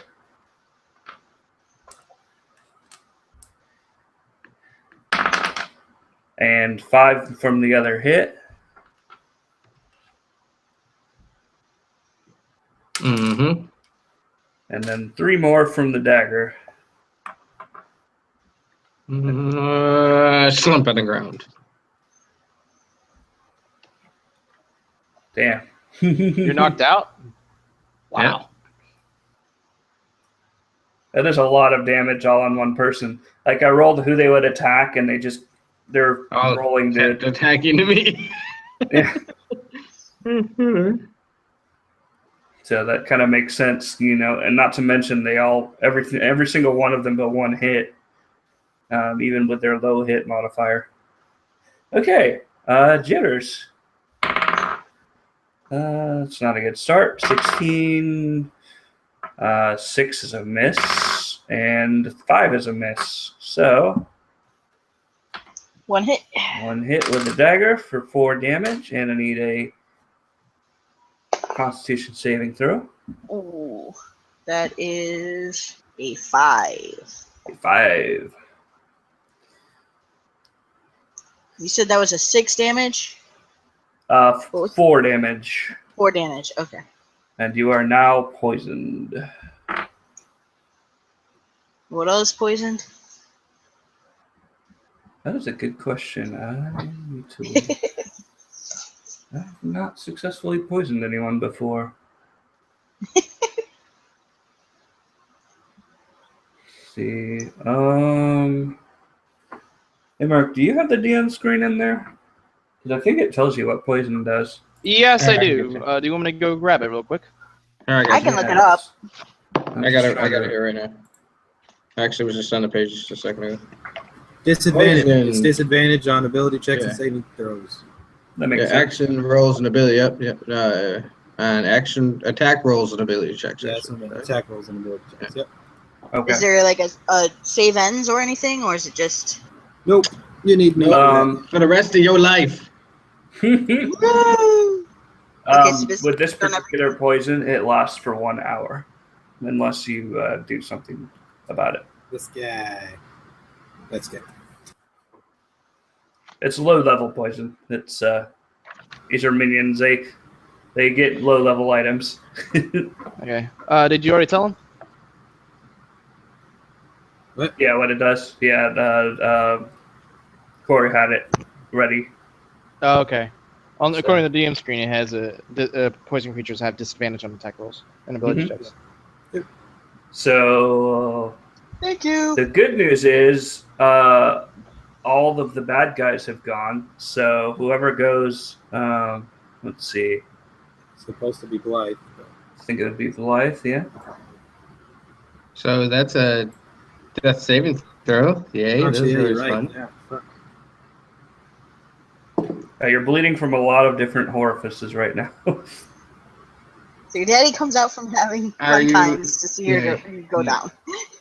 Yeah, exactly. Now is it tell me now or tell me at the end type of DM? About saving throws? Yeah, about these death saving throws. Or do you like to save the surprise to see if things happen or whatever? If you want to tell me on Facebook, and then I like to do narrative death saves. So, Okay, let's see. I can do that. I can do that right now. Coolio.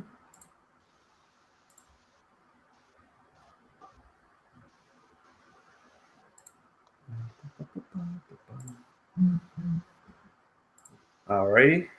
So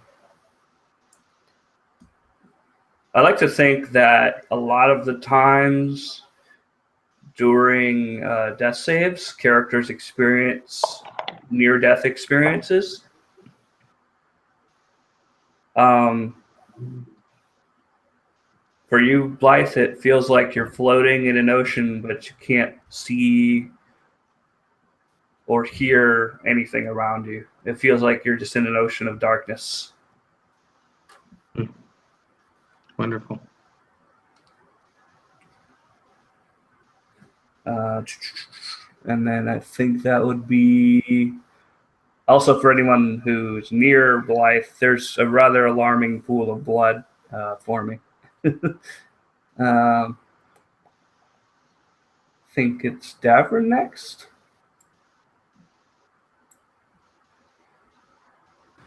So many choices of things I need to do. Yeah. Being the healer sucks. Okay. Yeah, too bad you don't have prayer of healing already or mass heal. Yeah. Okay. Davrin is going to close the distance between him and Blythe. Can he get to Blythe and lay hands on her in this turn? Like, is the distance an issue? You can. She is surrounded by goblins right now. Yeah, I don't care. I'm going to do that. So it will put you in a bit of a compromised position as well. I understand that. Don't worry, Chin's got your back. Yeah, all right. Yeah, you can absolutely get to her. Okay. They're kind of not really paying any attention to her now. Okay. But there's... All right. So do I have to worry about attacks right now, or I guess I'll just worry about that. The only time you invoke an AOO is if you leave the area of. So, Okay. like if you go to touch Blythe and then you move away from her, then they would attack you. Oh, I'm not doing that. Okay. So that's not to say they might not focus on you next turn, but yeah, that's fine. I'm fully aware of monsters' attitudes towards healers. I'm going to close the distance, get over Blythe, and then he brings out his holy symbol, that prismatic wood cube or wood hexagonal block, and he holds it over her, and he says some words in Druidic, and he says, "Oh, the places you can go. Oh, the places you will see. All the wonderful things. Please come back to me." And as he says this, all in Druidic, there's like a root system comes out from the symbol and just shoots into Blythe and injects her with 20 hit points. That's all of my lay on hands ability. So Blythe's now at 20 hit points. Thank you, sir. Problem. So the dark ocean that you're in, suddenly gravity reverses itself, and you find yourself falling out of the water. Like Inception style, like, all weird. Like... Yeah, like you're the only one that's obeying the laws of gravity in this direction. Wonderful. And you land, perplexingly enough, on the deck of the ship, once again floating on the water. So it's as if you went from one body of water to another, and you kind of, it feels like your soul has jumped back into your body, and surprisingly, a lot of your wounds seem to have scabbed over. But there's definitely still some residual pain left over. Okay. She puts her hand on Mr. Allison's shoulder and just says thank you. Nods wordlessly. Never nods. And the four goblins go, "What in the hell was that? What? He just resuscitated her. I love it. What? He resuscitated her? No, he resuscitated her. He prostituted her. No."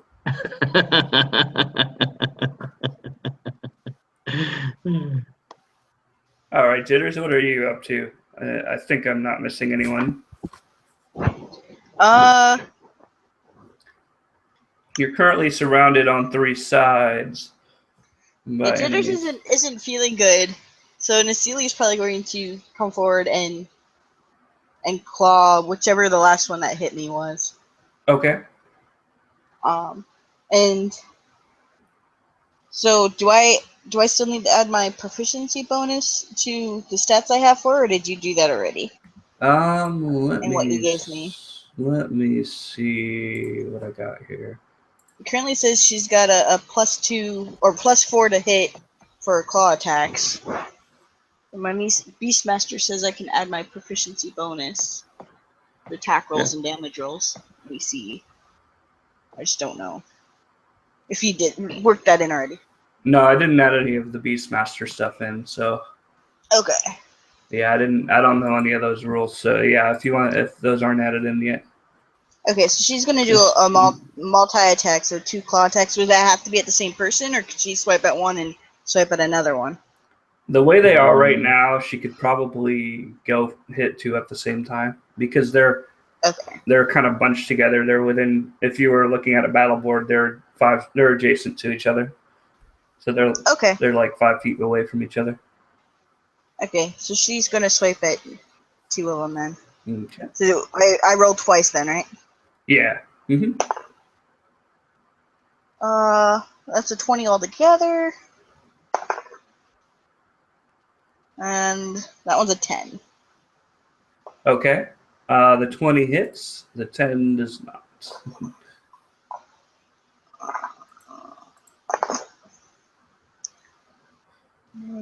So it's 7 damage to the one that hit. Okay. Vasily gets him right under the neck. And he's kind of like grabbing his throat. He does not look like he is going to be a threat anymore. Yay!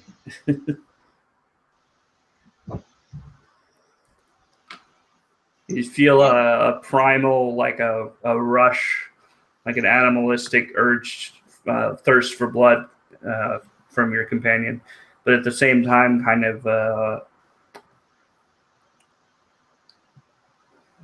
sadness, kind of like a what's the right word? A little bit of a empathy. Yeah, like she's not exactly happy that she's doing this, but at the same time, the animalistic side of her is. Okay. Okay. Alrighty, so I think we're back to the 2 blunderbuss goblins. They are going to attempt to reload and fail miserably.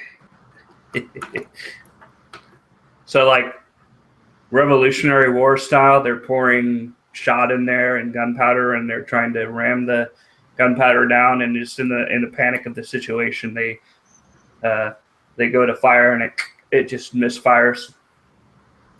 Evidently, they are not proficient in the weapon yet. Yeah. So that leaves it to Chen. All right. Chin is still shaking. And he kind of tries to get a hold of himself, and he grabs on to his gold inlay chain, and he's gripping it tightly. And he says a mantra to himself. Come on, Chin. Get a hold of yourself. Now is not the time to be shaking like this. I must get a hold of myself. And narratively, he speaks to his panther, and he says, "Protect me. I must protect my friends, and I'll leave myself open to an attack." And he gets down on one knee, and he's a little bit more composed at this point. His hands are no longer shaking, and he winds up his arrow and lets loose on one of the goblins surrounding Davern and Blythe. Okay. And I will take the -5 again. Okay, so you're aiming. I should not have done that.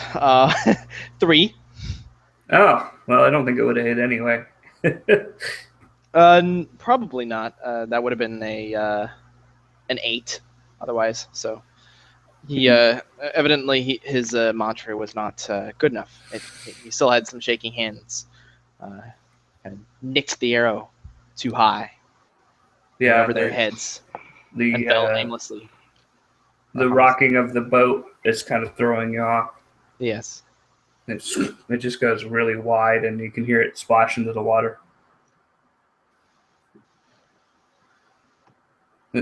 That was shooting at us. What? Never mind. Nether behind.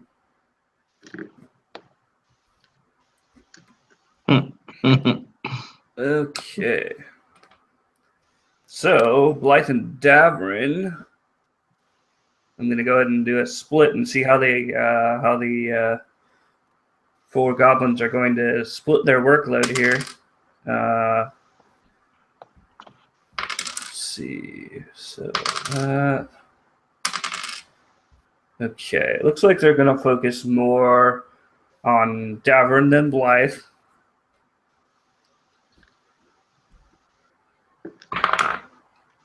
Blythe, the one that hit you got a nat 20. Okay, Davrin, what am I adding to this?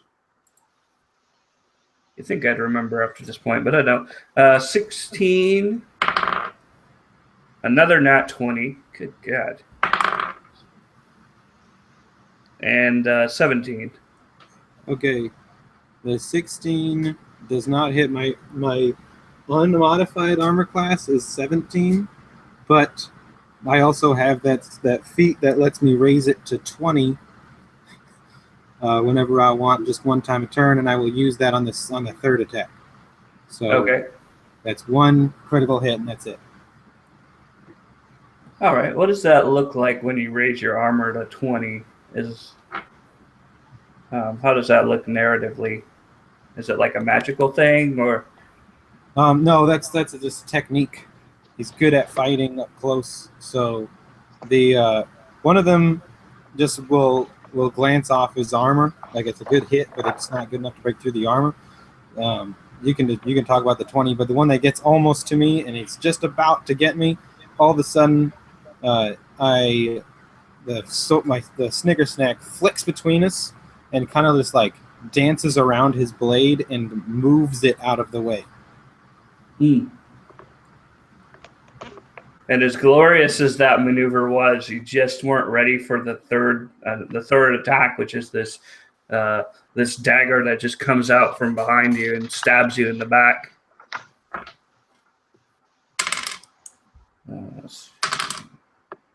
Doing 5 damage, and you immediately feel this toxin pouring through your system, radiating from your spinal column. Because it was a critical hit, you are immediately poisoned by this. It's also still in your back. It's kind of stuck in there in the musculature.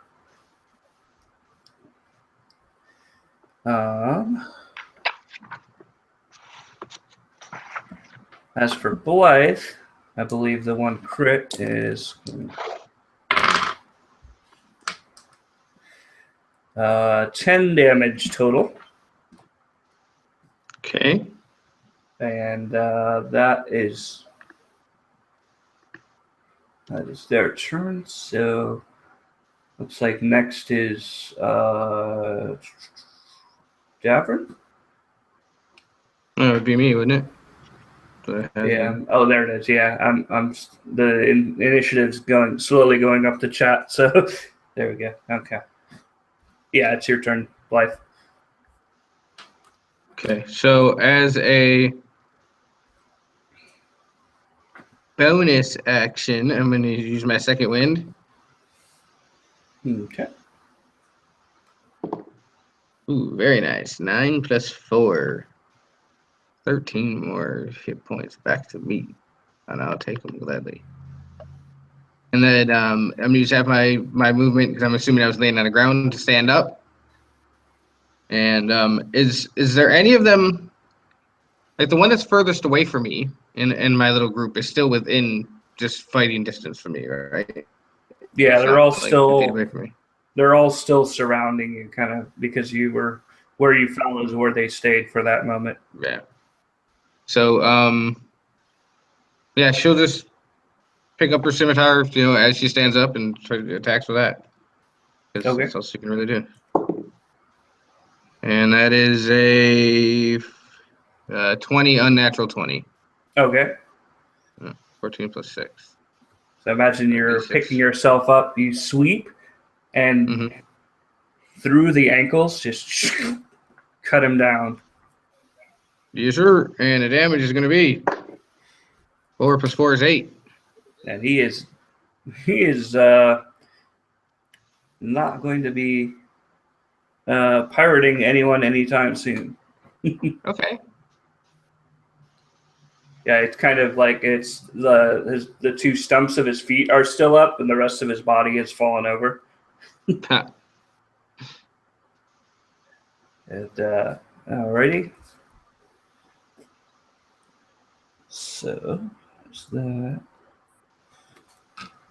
So there's an opening now. They're no longer completely surrounding you. Lovely. Now I think. Actually, oh wait, no, they would still be around me. So it doesn't matter. Go ahead. Now I think we're at Davern. Yes. Okay. Davrin looks around the ship, and he's like, "What do I do? I don't. There's so many of them, and you can feel like the pulsing in as his blood pumps through his body. The pain surges with each heartbeat, and he's beginning to panic. And then he looks down at his feet, and he realizes this whole ship is made of wood. And he thinks about a lesson the Zaller taught him, and the Zaller says, trees don't die when they die. Trees they tend to keep listening." And then it flashes back to reality, and Davrin kneels over. He just stops in the middle of all this chaos. He does a moment of clarity, and he just kneels for just a moment, and he places his hand on the ship, and he says, "If you could figure out a way to get us out of this mess, that'd be great." And then he is casting the spell Bless. But the way I'm skinning this is basically the ship will come alive, and in different moments, which we can narrate on each time we use it, with the ship will actually help us with our attacks and saving throws. So basically, since it's the spell Bless, they roll a d4, an extra d4 every time you make an attack or saving throw, and add it to the result. Basically, is the ship helping us. Anyone within 60 feet. So I'm assuming that's pretty much everyone on the battlefield. Yeah, that's pretty much everyone. Wonderful. Except probably the very, very end and the very, very front of the ship. Yeah. So basically the ship is on our side now, and then we can narrate different things as it happens, like whether it moves a target into our vector, whatever we want to do. I'm leaving that open. And it's a +4 or a D4? Yeah, it's a D4. A little help. You can hear the sound of groaning wood, like that. And it almost sounds like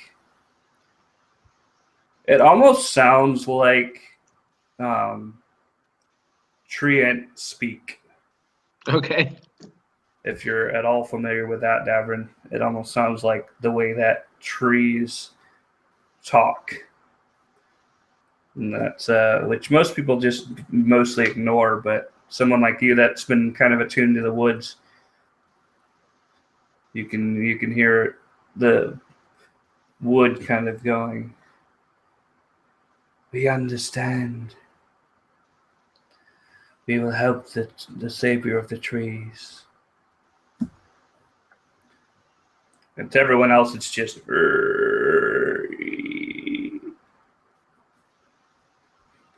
All right. Does that make it Jittersturd? Yipper. None of the goblins that were on me attacked me. Did they just not go, or did I miss it? I think. Yeah, Blythe got. Oh yeah. I was so focused on Davrin and Blythe, or not Davrin. Yes. No, it is. Davin It's and Davrin, Blythe. Chen, and Blythe are over in the one group. So yeah, I guess I didn't do that for you. There's what? There's 2 of them on you now. Mm-hmm. If the one that Nasili clawed is down, then Yeah, then two. there's only 2 of them on you right now, I believe. But yeah, they well, let's see what they do.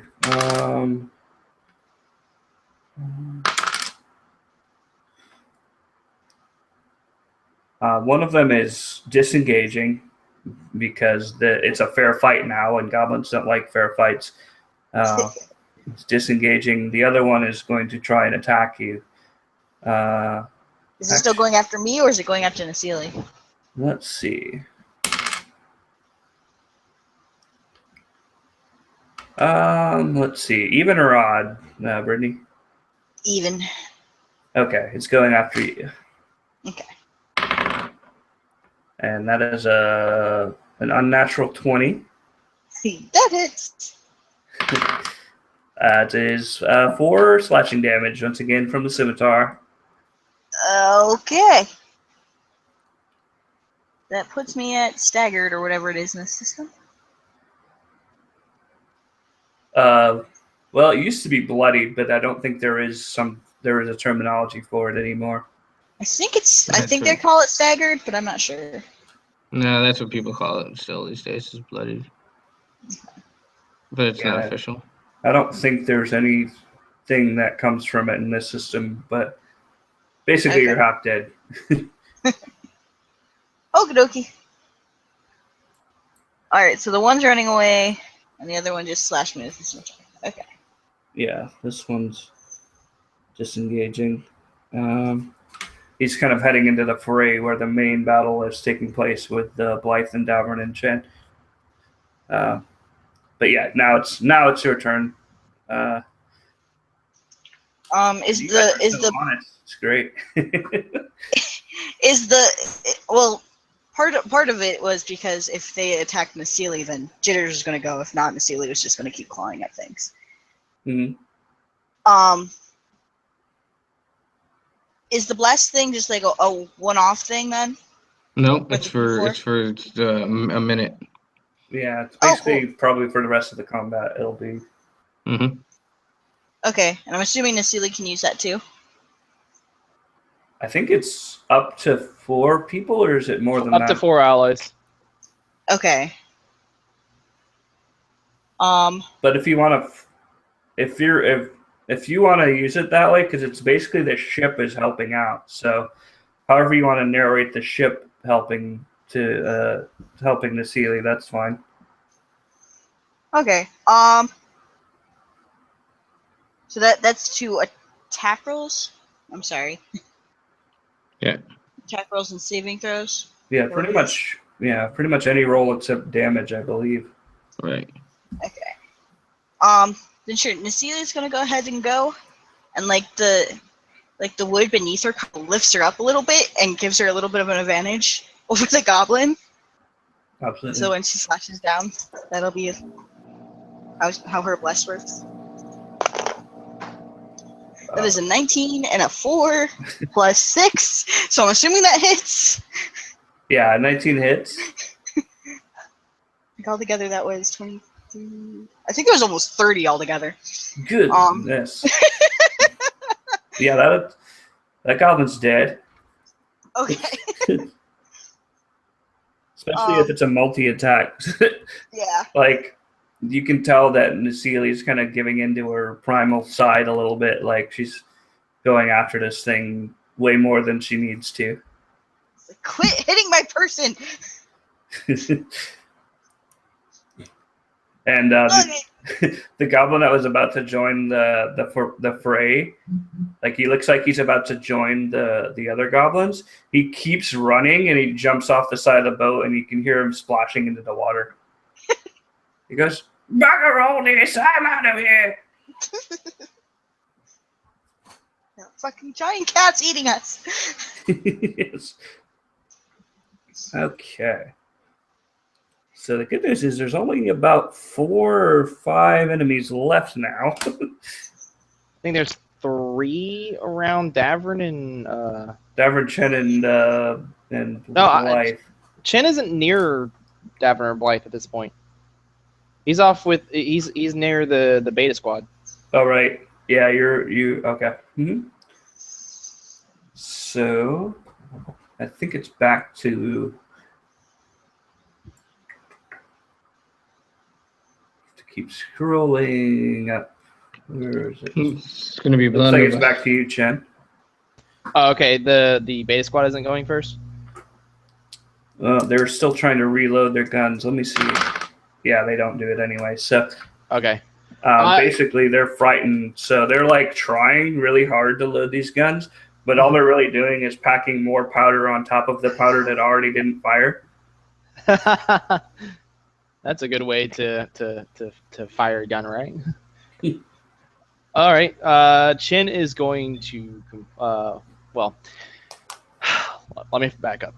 He kind of stares down at his bow, and it's still got his chain in one hand, and he goes, I can't let myself let this take me over. I've got to protect my friends. I've got to show them that I can help them out in times of need. And he discards the bow, and he draws both of his short swords, and he remembers that he's got horns which he can use.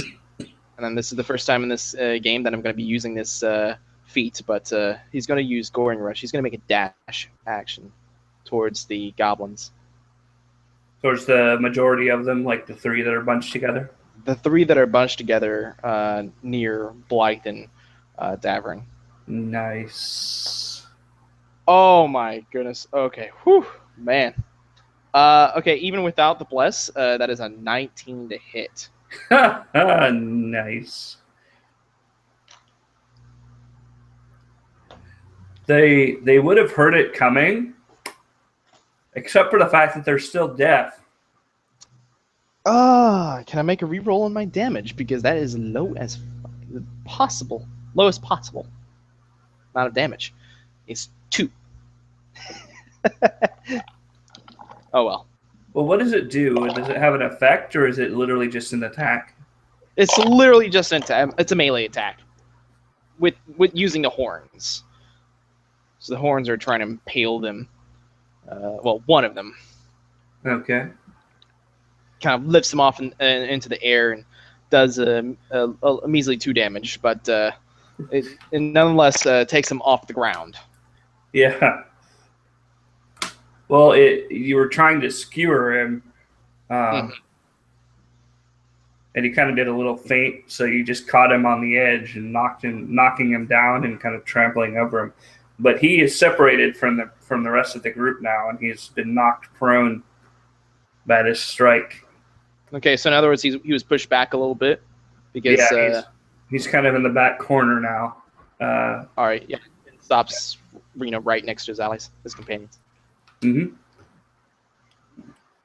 And I think now the goblins are, for the first time, just about evenly matched as far as numbers. Don't worry, guys, I've got you. He's saying this as he's holding his 2 short swords in hand. Okay, so the one that's prone is going to see if he's a coward or not. And he indeed is. He's going to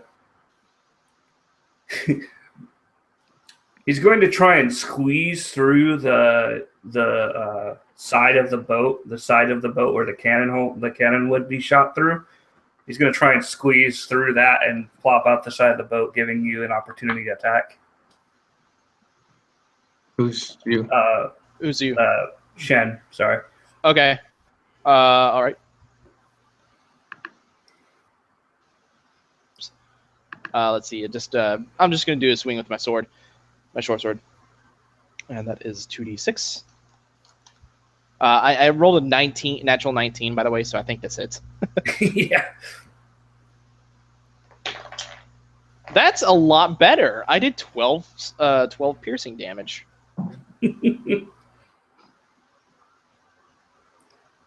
So tell me if this is something that you would want to do or not. But I imagine that you actually pushed the cannon through the hole while he was also trying to go through the hole. Or was that not something you think that Shen would do? I don't think he would think of that. Okay, so you're just kind of like swiping at his legs. Yeah, just kind of like mindlessly slashing at his back. Yeah, and you definitely get him, and you hear him fall into the water, and then you hear a really loud splash, and the sound of, and you see like a gleaming giant set of teeth come out of the water as he gets eaten by a shark. Perfect timing, shark. The shark disappears under the water, saying nothing. As sharks are inclined to do. All right. Let's see. The other two are going to see if they're smart. One of them is, and one of them is not. One of them's like, holds his hands up. He's like dropping his weapon. The other one picks up the weapon and now wielding two scimitars attacks the nearest person, who is Davrin. 23.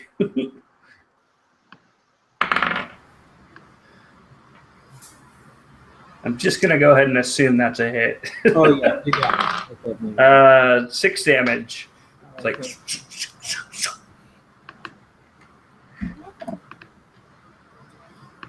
Alrighty. And that's all of their turns, because there's only 4 of them left, and 2 of them are still trying to reload their gun. And one of them has just surrendered, essentially rendering him no longer a threat. And I believe that would make it... Let's see, is that Blythe then? Mm-hmm. All right. All right, so there's 2 around us now. Yes. And one of them has surrendered. And one of them has surrendered. Yes. One of them dropped his weapons and is holding up his arms. Okay.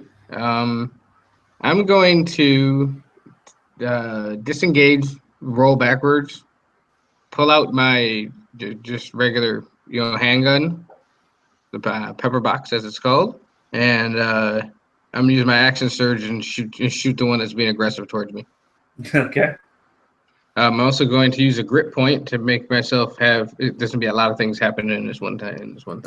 Okay. So I'm going to use one of my grip points to make it to use. I was just reading it. It's called Deadeye Shot, which gives me advantage on it. I'm also going to make this a sharpshooter shot, so it's going to be -5. but I get advantage, so hopefully we should be able to make this happen. Do we have 3 sharpshooters in this group? Yes, we do. Yep. Yes, we do. Because two of us took the feat this level. That's awesome. That is a 15 to hit. That's a hit. Okay. 1d10 plus 4 plus 10. All right. So 16 damage to his chest cavity.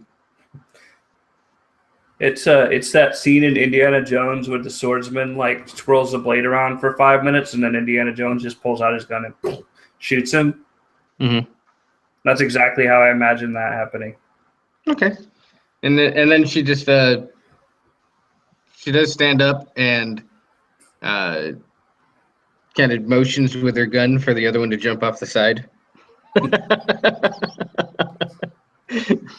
He takes no time, and even though he just saw a shark eat his friend, he's gonna take his chances. You hear him splash in the water, and then frantically paddling towards the wreckage of the rowboat that's kind of floating on the side. The other 2 holding their blunderbusses drop them. One of them kind of goes off, just like fires randomly into the air. And he goes, "Oh, great! Now it works." The Panther helped. And they both jump over the opposite side of the boat, if that is your bidding.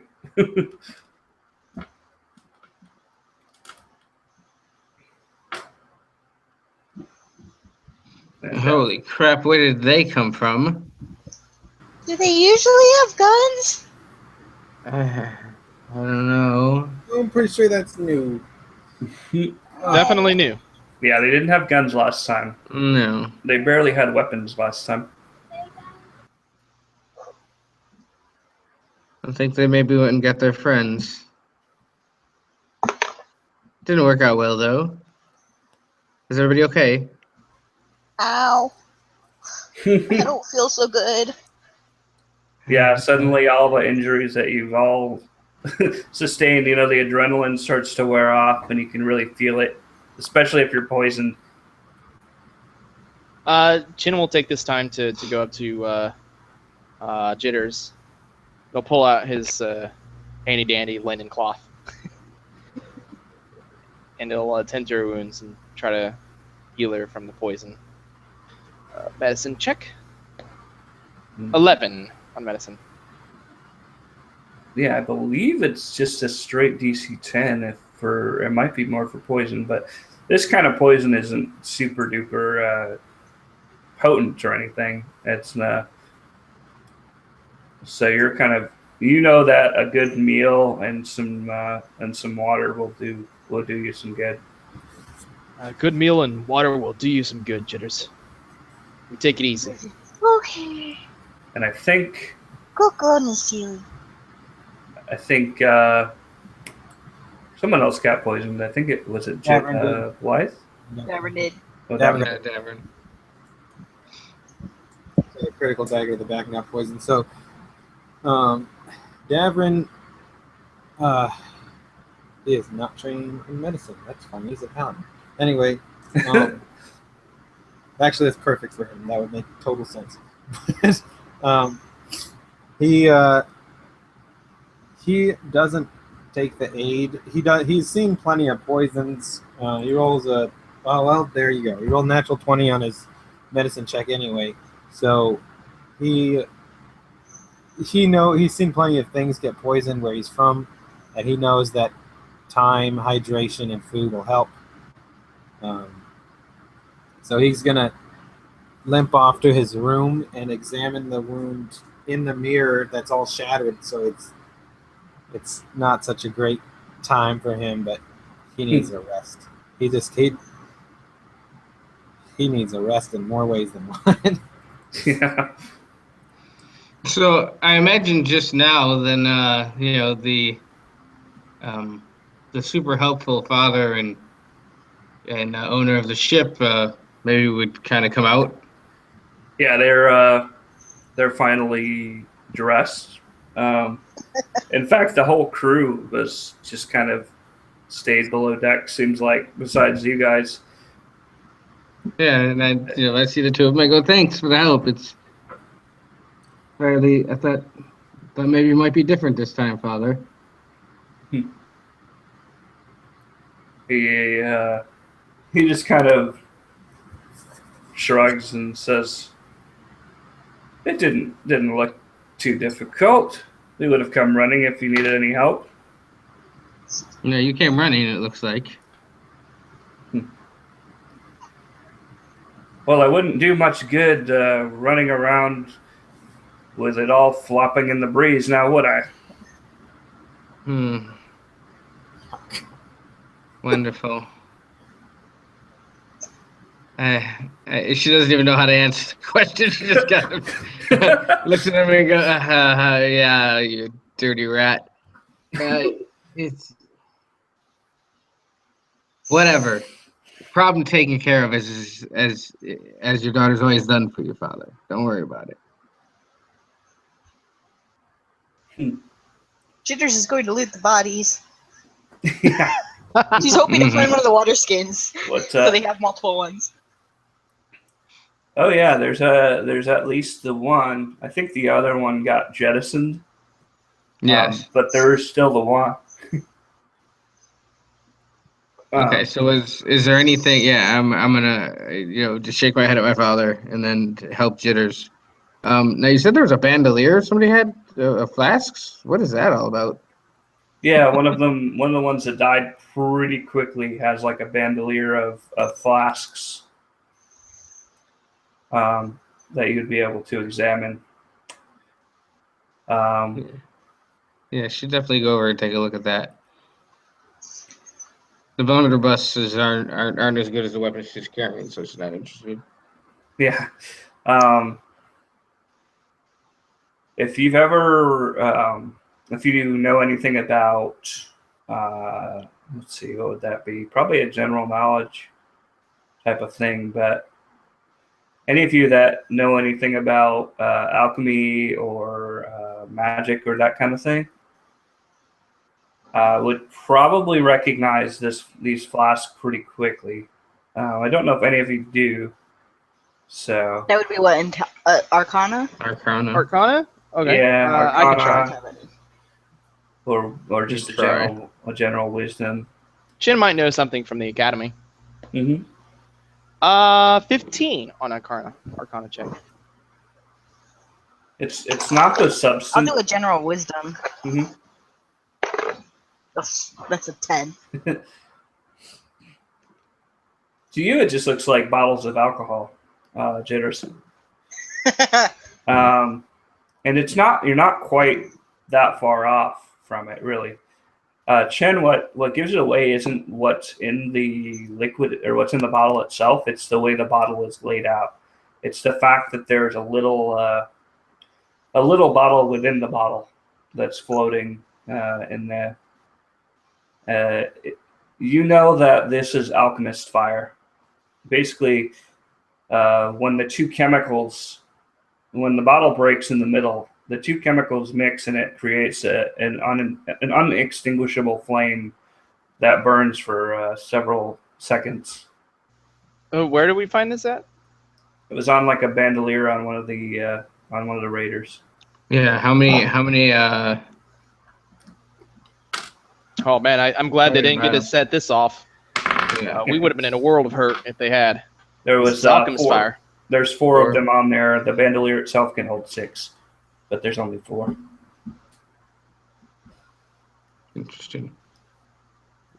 Yeah, you can Everyone see that. Cool with Jitters claiming the magic water skin, because I already wrote it down. Yeah. Yeah, you can tell it's not quite as well designed or as artisanal looking as the one that Davern's got, but it's definitely functions pretty much identically.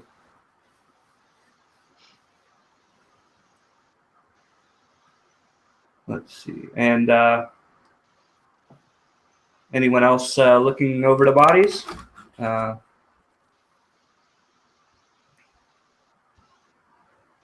I'm still looking. I'm still looking. Okay. Jen isn't looking, but he's just glad the alchemist fire didn't go off. Yeah. Yeah, you can see it. It was pretty close to one of them's even got like a hairline fracture in it from when he hit the side of the boat. But luckily, he softened the blow with his body, which is probably one of the things you kind of puzzle out that that's probably also what blew up when the ship blew up. When the dragon breathed its fireworks on the ship, that's probably what happened to the front half of the ship. He'll make that aha moment. Oh, that's what happened. He'll kind of nod to himself.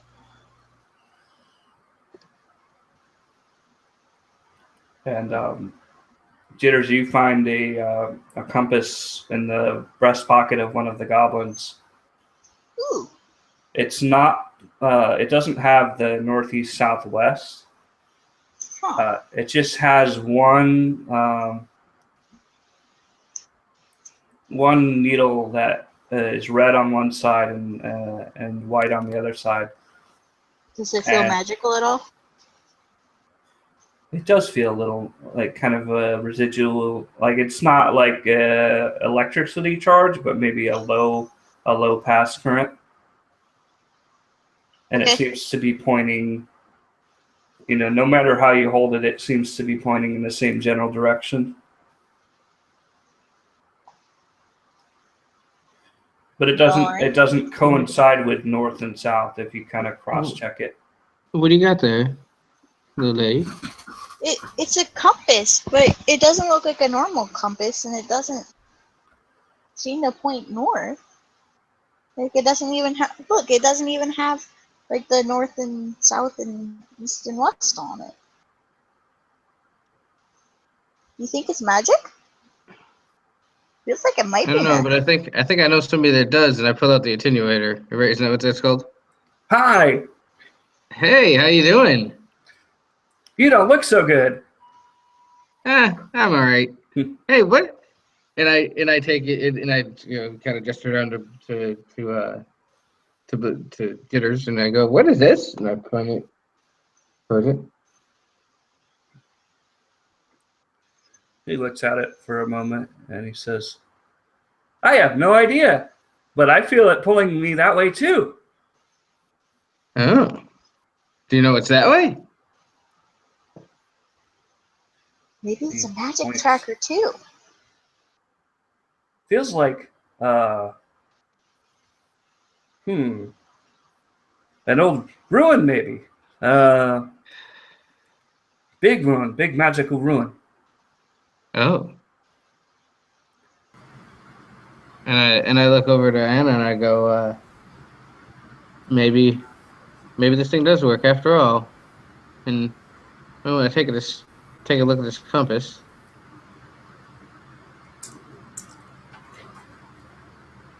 I will hand off the compass to Anna, Okay. or take it to whoever she says to take it to. If you give it to Anna, then as soon as you hand it to Anna, the needle points in a different direction.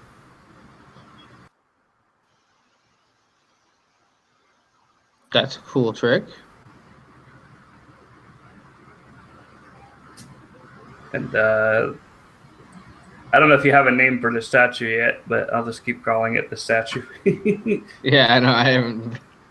I haven't named it. And I go, hey, thank you, buddy. I don't know what's over there. Oh. Okay. Do you feel it pulling yourself that direction? Nope. And I go, Anna, if you please. And I take it from her. Does the needle switch again when it touches my hand? Yeah, it seems to point in a different direction. So I think this has to do with whoever's holding it. Maybe it's where you're. Who knows what it could be? We each have a secret within us that says that Anna, why did you buy us for specifically? What did I buy you for? Yeah. Why did you buy us for? She kind of considers it for a moment. She says, well, for starters, you went pretty cheap. No offense to any of you. I did need a new crew after the incident. Uh, but if I'm being completely honest with you, the Sovereign may have told me to look for you lot specifically. The Sovereign? The fungus guy, the mushroom man. Oh, okay. Okay. Why? You don't think he foresaw us doing something for you? Something life-changing, perhaps? I'm not sure, but all I can say is the moment that he showed me the future, or he showed me rescuing the four of you. I wasn't planning on it, but who am I to fight the fate of the future?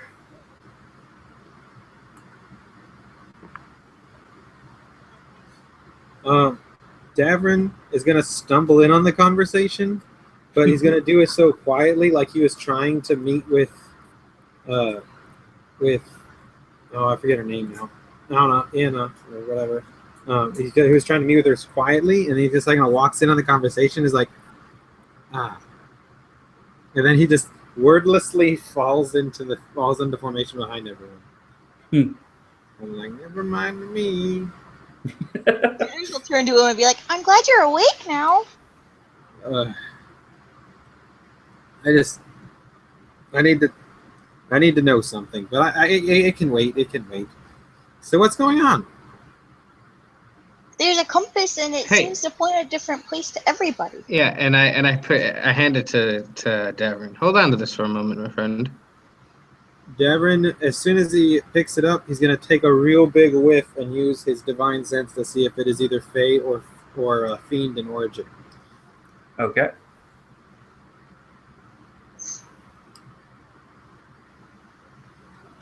It doesn't smell like anything, and that in and of itself is kind of strange because it doesn't even have a metallic smell. Oh, that's weird. And when you're holding it, it spins like it's in the Bermuda Triangle. It's just spinning like a clock in fast forward. Whoa. I didn't do that for anybody else? No, that's cool. Whatever this is doing, it's certainly linked to you. Hey, Chen. Hey, Chen. Yes. You hold on to it. Let's see. Okay. Chin will go over and hold on to it. Carefully, big guy. Carefully.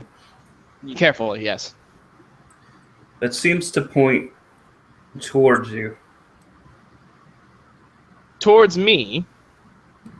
Spin in a circle. You want me to spin in a circle? Yeah, just see if it keeps pointing that way or if it's just pointing past you. Okay. He'll slowly turn around. What happens? It seems to have been pointing behind you, in the opposite direction that the ship is going. And this is in a different direction than everyone else besides Davern? Yeah, everyone seems to have a different direction that the compass is pointing. This is strange. I don't know what to make of this, guys. Wasn't there somebody on the ship that was like able to identify magic items, or is that not a thing? I mean, think there was a Jim guy. tried. Yeah, there was a guy who was kind of like he had a vast knowledge of magic items. So how about we take it to that guy? Insert name here. I've got one more person to try. Hey, Dad, hold on to that. And he kind of reluctantly puts it in his hands, and it points to you, Blythe, no matter where he stands. Aw. Starting to think this is going to take you to where you need to go. For What does some that reason. mean in my case? Maybe Well- you're where you need to be. Yeah, that's possible. Yes. And the man who is the identifier, I'm trying to think of a name off the top of my head. Bob. Huh? His name is Bob. Rufus. Rufus. I like Rufus. Rufus is good. Rufus. Rufus. He kind of peers up and he says, "Or perhaps it is that what you seek is not on this plane." Oh. Yeah. I see that you found a rather interesting trinket. Did you say what's a plane? Yeah, he has no idea what a plane is. He holds out his hands and he goes, "Okay, look here. This is our world. Yes, the world that we see and the world that we live in. Above, we have the Feywild. Below, we have the Underdark. And then there's elemental planes, right? I've heard of those. Yes, indeed. There are many, many planes. Although very few ways to get to them, I'm afraid."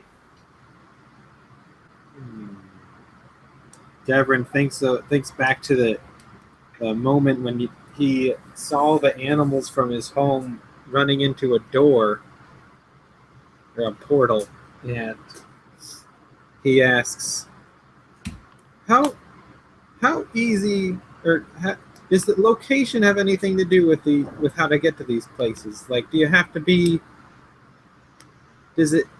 Are there places where it's easier to go between them, or is it just kind of like if you have the right thing, you can go wherever you want?" Now, speaking of moving from one plane to another, Yeah. well, it's not easy, that's to be sure, but there are places along the jawbone where it is more likely. They call it the vergence point, where the bond between the two planes is less, so to speak, although they don't particularly stay in one place. Okay. Just randomly, Devin vomits all over the ground. And he says, "That's either a vergence point or very, very powerful magic." Are you okay? No, It must be that bug you caught. very much no. Did- Probably do you the want- giant poisonous stab wound in my back, but that's just Do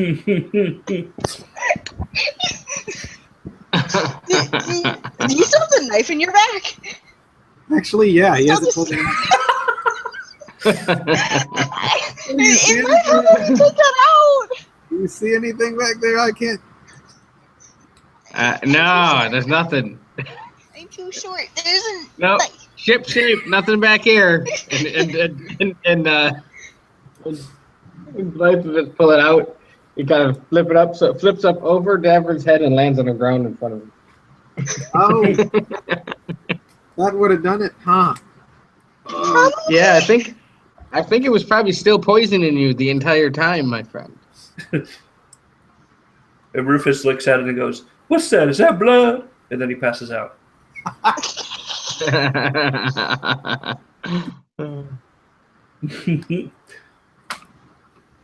Yeah, Anna kind of says, "Well, this is an interesting development.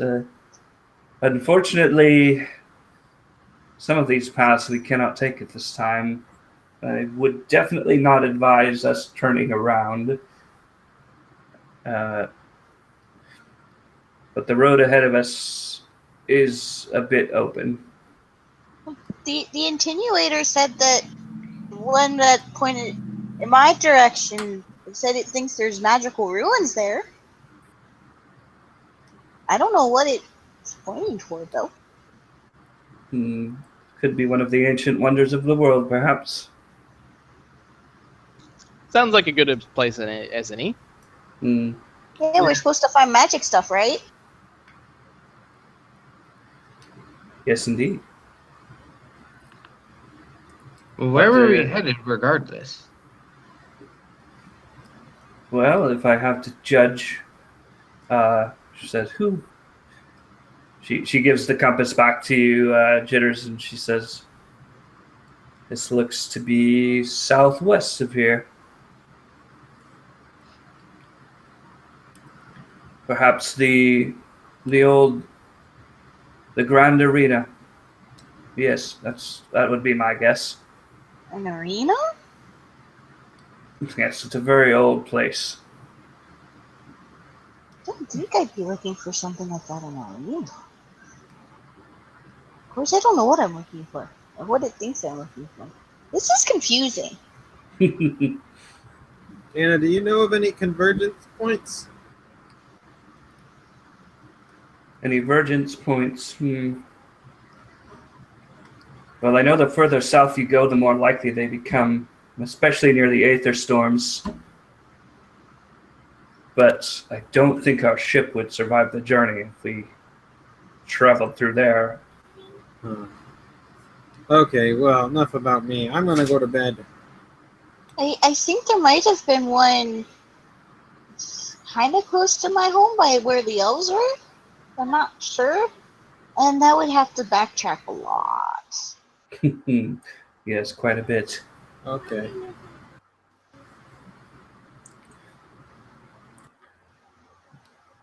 Because if they do happen, you will certainly know that they're happening. Strange things happen at divergence. What happens at divergence stays at divergence. What happens at divergence usually doesn't come back Ah, from divergence.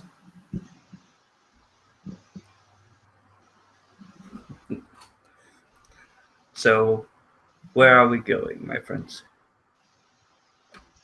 well, if we want magic stuff, there seems to be magic stuff that way. And she points toward the compass is pointing. Otherwise, I don't know. Sounds good to me. Shouldn't be much more than a few days' journey. You can hear from the hallway as it fades out, as he fades back to his room. Wherever we go is fine as long as I get to sleep on the way. Sorry, Jane. Son of Jitters like tugs on Blythe's sleeve, like, wasn't he just sleeping for like a week and a half? I mean, I know he got beat up, but yeah. I don't question anything with that man anymore. okay. I like how everyone was just assuming that Davrin was asleep for an entire 9-day period, and they're just okay with it. Jitters would have been like knocking on his door periodically, and since he didn't reply, and I'm assuming the door was locked. Chin assumed he was just sick. Yeah, like she'd assume he's sleeping since he didn't reply or anything. Oh, good thing he got put back.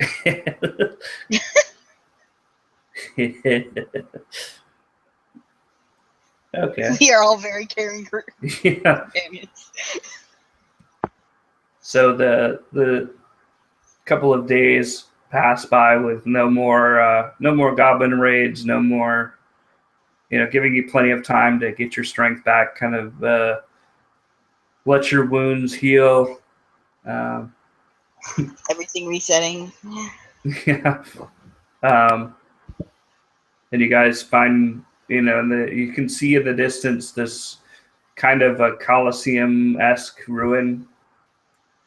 Big chunks of it missing with the ravages of time on this rather large-looking island. And I would say there's definitely something about this place, isn't there? I can see why they called it a wonder. Chin is just awestruck by the Colosseum. You guys, I've always wanted to see this. It's quite amazing. It's one of the biggest buildings any of you have ever seen. It's if you imagine the Colosseum twice as high as it is, and even more ornate looking, but then aged a bit, aged 1,000 years or so. So kind of a crumbling ruin, but at the same time, still impressive.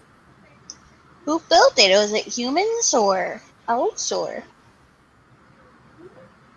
It's probably to Anna. And or Chen. Chin, okay, I roll a 17 on history check. Okay.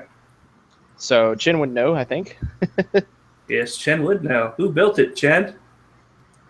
Do you just want me to come up with the thing? Yeah, man. All right. Oh, sorry. I was just saying that'll be the canon, whatever you come up with. So. Okay. Make it good. This Colosseum was actually built by a number of different people of all races. There was no one single race that built this Colosseum. It was a mixture of humans, elves, dwarves, you name it. And you can kind of see it's apparent in the architecture that it's kind of like a melting pot of styles that almost shouldn't work together, but they do. Neat. You see the towers on the outskirts of the Colosseum. Those were specifically built by the elves. Humans lay down, or humans and dwarves alike. They laid down the foundation of the Colosseum. Do you think any gnomes worked on it? I don't specifically recall any records of gnomes, but it's quite possible. I'm not familiar with your kind's architecture.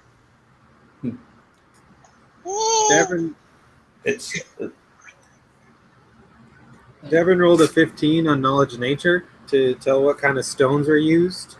Mm-hmm. So he kind of chimes in with like, oh, and that's the kind of stonework that a dwarf would normally do. See, and he opens up his book and he leafs through it to like a picture of some example of dwarven stonework. Oh yeah, for sure. You can tell by looking at it that this stone is not native to the area. Like, it took a lot of effort to get this here. And it's specifically stone that's supposed to last a very long time. So, I mean, it's called a Colosseum. Does that mean it was just used for fighting? Probably, my friend. That was its main purpose. It seems so pretty, though. It was actually used to bolster everyone's relations with each other. So it's like friendly fighting? Like just competition, like wrestling type of things? There wasn't... it wasn't used mainly for death combats. It was just, friendly combats. Oh, okay.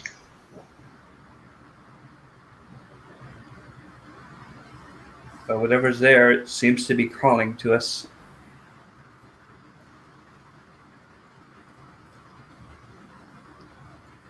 So shall we embark? Yes. Well, why would we not? I agree. I have a water skin now, too. We could take 2 boats if we wanted to. Or a double jet ski. Oh, it goes super fast. Cut to the boat, like skipping off the water like a stone. Oh yeah, that's gotta happen. And then the boat comes to it But like you probably have to tie Jitters down because otherwise she'd go flying. yeah, Jitters is tied down. Everyone else is white knuckling it as his boat just and it kind of comes to like a slide on the beach. And I imagine, Blythe, that you're like still gripping the side of the boat, like you're for your dear life as it comes to a stop. That was awesome. Davern goes to high five Jitters, but she's so short that he has to like basically like kneel down and very Jitters awkward. goes to do it, but she's a little dizzy just from all of the choppy water and kind of just misses entirely and almost falls on her face.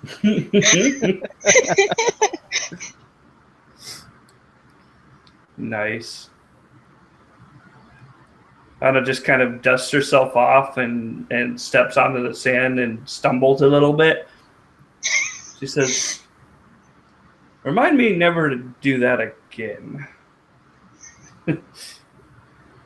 It's good for fast getaways, though, and we seem to need those a lot. True enough. True enough. That was a Speaking of little too which, we fast. should make haste. God knows who's following us now. And it's kind of a winding stair, like a spiral stair that's been carved into this side of this mountain that leads up to the arena that you follow. That's been overgrown and with vegetation and all kinds of forest life. And it probably takes about an hour to get to the Coliseum proper, where there's these huge 4 or 5 story wide doors that lead or open archways that lead into the middle of the arena. And just as you guys are making your way through there, the sky gets kind of dark overhead. Is the compass still pointing like straight at the door and everything? Or is it kind of like off center or something? It seems to be pointing pretty predominantly towards this Coliseum. Okay.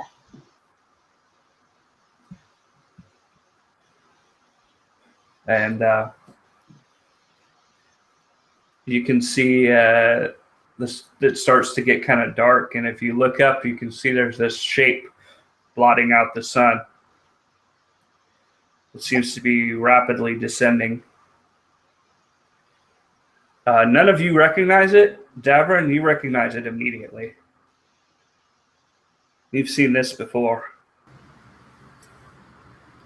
I've seen what before? Sorry, my daughter was showing me a picture. It's an airship. Oh, great. It is the airship. Davern, you can see he doesn't turn red or purple with rage, he turns white with rage. And his fingers tighten around the snicker snack. And he goes, "That's bad news." What is it? And Chen looks up to see the airship. And it's basically a kind of like a Zeppelin shaped, kind of a metal coated skin airship starting to descend pretty rapidly. And you can see coming from the bottom hatch, there's these, it looks like almost like like people are dropping out, feet first dropping out of this airship. That doesn't look good. And at very, very high velocities, just plummeting straight down like a rock. And they seem to fall all around the outside of the arena, and you can hear the the thump, the heavy, heavy thumping as these things land. And another even louder thump as this, what looks to be a 2-story tall warforged, lands in the middle of the arena. And Davern, you immediately noted. You immediately recognize this. This is it's even got the same saw blades and arms that it had when it cut down the grove. That's really big. Yeah. Why do I get this the bad feeling that we're in a lot of trouble now? Devin snarls at this giant monstrosity, and he begins breathing faster, and he keeps flashing between, like, when he looks at the smaller ones, he can see them like ripping apart. He can see them ripping apart Barbaloots, and then he sees the giant mechanical monstrosity in front of him, and he remembers it chopping into that great tree that the Snickersnack, if you remember, was actually part of. And he can almost feel the rage from the actual blade that he's holding in his hands. And he breathes slowly, and he's not smart, but he's not stupid. And he knows that they're not going to be able to take all these guys on by themselves. So he breathes for a moment, and he says, "This isn't good. This isn't good at all." So about that fast getaway? Might be a good idea there. And then as you look to the boat in the distance, you see one of the Warforged creatures pick up the boat and snap it over its knee. Ah, No! ah. Did he just do what I think he did? That was the little rowboat, right? Yeah, just a little rowboat. Okay. Yeah, not the Bane boat. That would be a really big construct. I was gonna say. Yeah, we're gonna have a Megazord battle. Like, Nevertheless, our means of our best means of transportation to our main boat, the Revenge, has just gone away. and all 5 of the entrances into this arena are now blocked by these giant, probably 9-foot tall constructs that are marching forward. I'm gonna shake the compass and be like, "Are you not what we're looking for thing?" That the compass just rattles in your hand.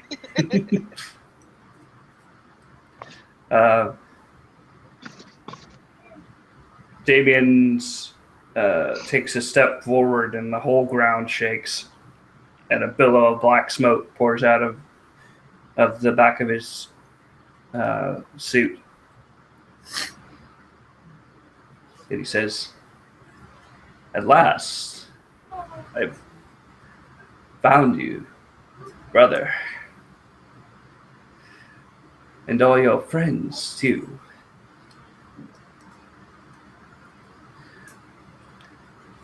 Davin looks at him, and he kind of had like a half smirk across his face, and he says, "You're even uglier in person." Well, the world's an ugly place. So it's only suitable. Doesn't have to be. It's easy for you to say. But you were the one who didn't get kidnapped. Spent a lifetime working as a slave. That is. Or do you not know the truth of things? Because if you did, I don't think you would be as mad at me as you would be at Chen. What? Wait, what? He casts a sideways glance at Chen. Chin is also confused. He does not recognize Damien. Davin reads that. Or you do not remember your initiation. The first kill you ever had to make.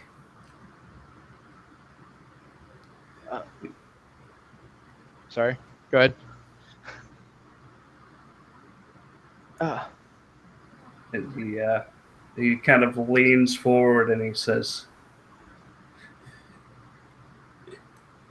He is to blame for both of our situations. Don't you understand, brother?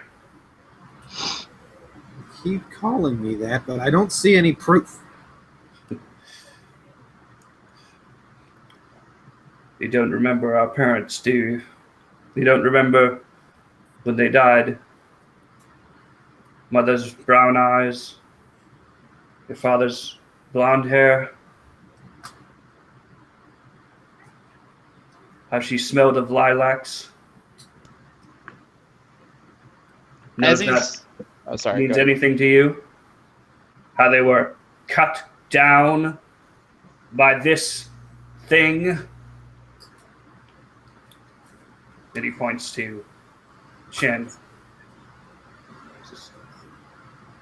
Isn't it strange that your friend speaks of having to kill as a young person?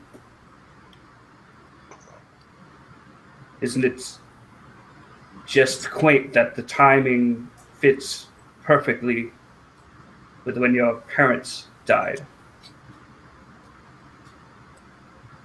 Davern begins doubting himself. He looks down at the Snicker snack and he breathes slowly and he looks at Chen and he says, Chen, is any of this true? As everything's coming, like as the story is unfolding itself, Chen is met with a bombardment of memories, a flood of memories that are coming back to him, a little at a time. He remembers the smell of the mother as she's holding her kids in her arm as she's dying, right next to her dead husband. And he remembers staring down at this kid and his blank stare back at him, as if his whole world has come to a jagged halt. And he kind of he's in shock with himself. Chen had just killed two people right in front of a little kid, and he's no more than a kid himself at this point. And you remember the facial features. You can make the connection now. And as if sensing that, Damien pushes a little bit forward and he says, everything all of you know is a lie, an ugly lie. You're an ugly lie. But Do you really think that this woman, and he points to Anna, and do you really think that this woman was just there by coincidence, that she didn't have a hand to play in your incarceration? And we flash back to a picture of Anna paying a large sum of gold to a guard and handing him a brand.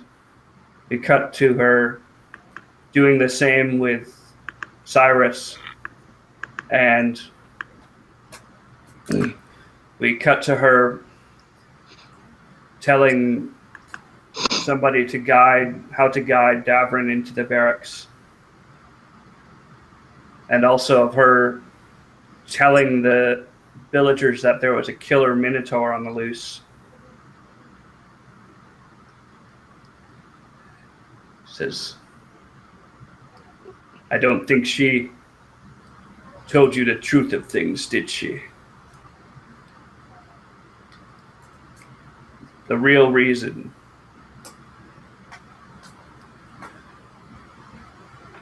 She didn't save you from death.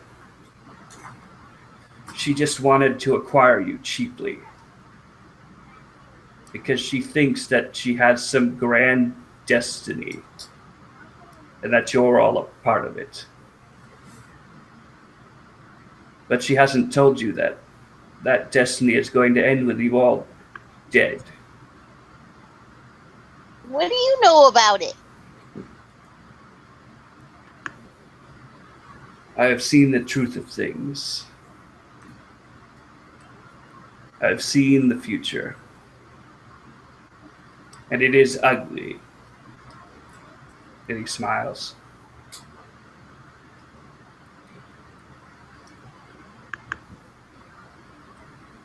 And he turns and his guards kind of block the door.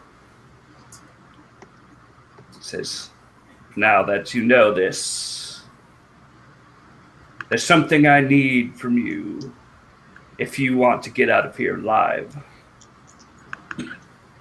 Then he leans forward and he says, you know, they used to have battles to the death here. One of you needs to die at the hand of another.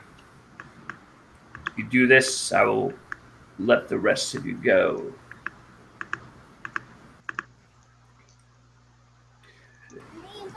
This is unacceptable. We can't just off one of our own. Then you will all die. Davin steps forward and hands the Snicker snack to Chen. Doesn't say any words. He just looks at Chen in the eyes and nods and then kneels in front of him. You can't possibly think I can do this to one of my own. He continues staring resolutely right at Chen. Can we see what's his name's face? Or is he behind some kind of armor? It's behind the glass, like a glass view screen. But you can see his face. If there is to be one of us dying here this day, it is you, Damien Twiceroy. You are the one to die today, not one of us. You've played my friends long enough. And he kind of laughs and he says, so you think you can challenge me? So be it. And the hatch opens in the back of his suit, and he climbs out, grabs a weapon from the floor, and he steps forward, and he says, one death, and you can go free.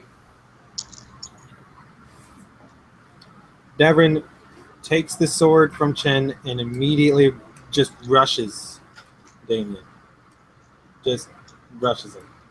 Chin will follow in suit, pulling out his two short swords.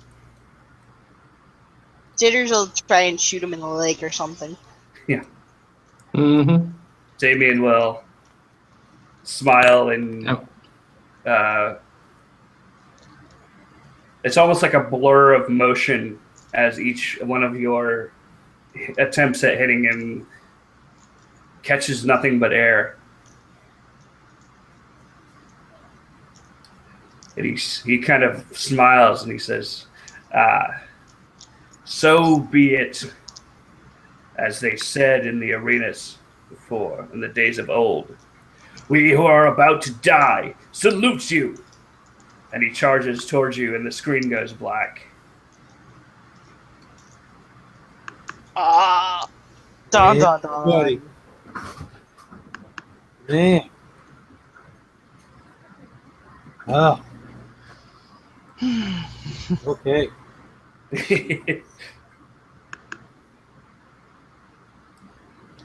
Oh boy. I know you got to get going, Dave. I just wanted to give everyone a chance if they wanted to do some outros or some general comments. I would like to say to anyone that's watching, thank you for watching. This has been a BrigadeCon game. If you are so inclined to donate to the Child's Play charity that this con is benefiting, this con is 100% free for anyone who wants to attend or watch it, and there's going to be a lot of giveaways throughout the day. So anyone who's in attendance, look out for those giveaways, and there's a really nice swag bag that's been given out. It's got like 6 or 7 PDFs, really full-length PDFs, like the Sewers Under Sandwall game. PDF is in there, and there's a whole bunch of other stuff. So anyone that's in BrigadeCon this year, be sure to check all that out. And if you could donate to Child's Play charity, it'd be super awesome. Last time I checked, they've raised over $1,000. So pretty awesome. I'm going to give you guys a chance to do your outros, and I'm going to say, I think, what are we shooting for? February? Is that the approximate next time, or Not till February? or would it be probably January? I would Probably imagine. January. Yeah, there's not too much going on in January after the 1st. Yeah, that should be all right because yeah, okay, January then. Just we're skipping November, December, basically. This is basically our November game. Yeah, basically. So essentially, it's not a huge mid-season break. We're not AMC style. See you in a year, or Battlestar Galactica style. See you in 2 years. So, alrighty. Does anybody have any parting words? See you later. Hey guys, enjoy the rest of BrigadeCon. Thanks to anyone who's watching now or in the future. Happy And- Halloween, happy Thanksgiving, happy Christmas. and New Year's. Yep, all that stuff. And Hanukkah. And, Anything else you celebrate? yes, anything else. Yes, indeed. My birthday will be December 31st. So, Oh man, Nice. nice. um, That's kind of a not a good time to have a birthday though, because then everyone's like, "Oh, I don't have to get you anything." That's a great time to have a birthday. it's good and bad. You're- There's the You're whole- almost a New Year's baby. Yep. I was a huge tax deduction. My dad loved that. So he put me on 1 year of taxes without actually paying, without actually having me. But I wanted to say, everyone, just want to reiterate on Carl saying that Child's Play charity. It's a really great charity. Brings some life to. So you bring some normal life to kids that are in hospitals. It's pretty cool. I also wanted to say that I plan on actually. I was going to do a game for BrigadeCon, but unfortunately it didn't work because people gotta talk big.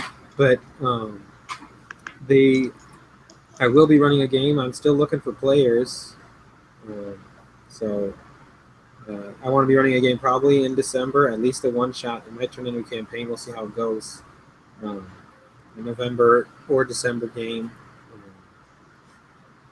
So keep an eye out for on my channel for that. I'm also going to start a series about how my daughter is a better DM than you. That'll be a pretty interesting thing. It's just going to be, it'll be just me summarizing the games that we play, where it's one-on-one, so it's really collaborative storytelling more than gaming, really, with me and her. But I'm going to tell the stories, because I really love the stories of her Pokemon adventures, so I'm going to start narrating those with some cartoonage that I've drawn using Microsoft Paint, so it's not going to be fancy, but that's what's coming forward for my channel. It should be a pretty good season for it. I'm actually going to kind of reboot, do the old Tabletop Terrors classic random reboot of the channel. So pretty exciting. There'll also be a new newsletter. Yep. Right. So I'm excited for that. Good luck with your school, Carl. Yes, indeed. I'll start in school, so Woohoo! It's already a little crazy, but it'll be all right. I've only got to do it for 8 months. He's 1 week in currently. Yep. All right, but I got to go to work. So Yeah, man. Yeah. Eat more eggs. yeah, eat more eggs, everybody. Alrighty. Well, with that, I was going to say I've got my next game is at 5 today. So any of you guys want to jump in on that, let me know in the chat or offline. If not, I'll see y'all in January or before that if we do some one shots. So until then, happy gaming, guys, and happy BrigadeCon.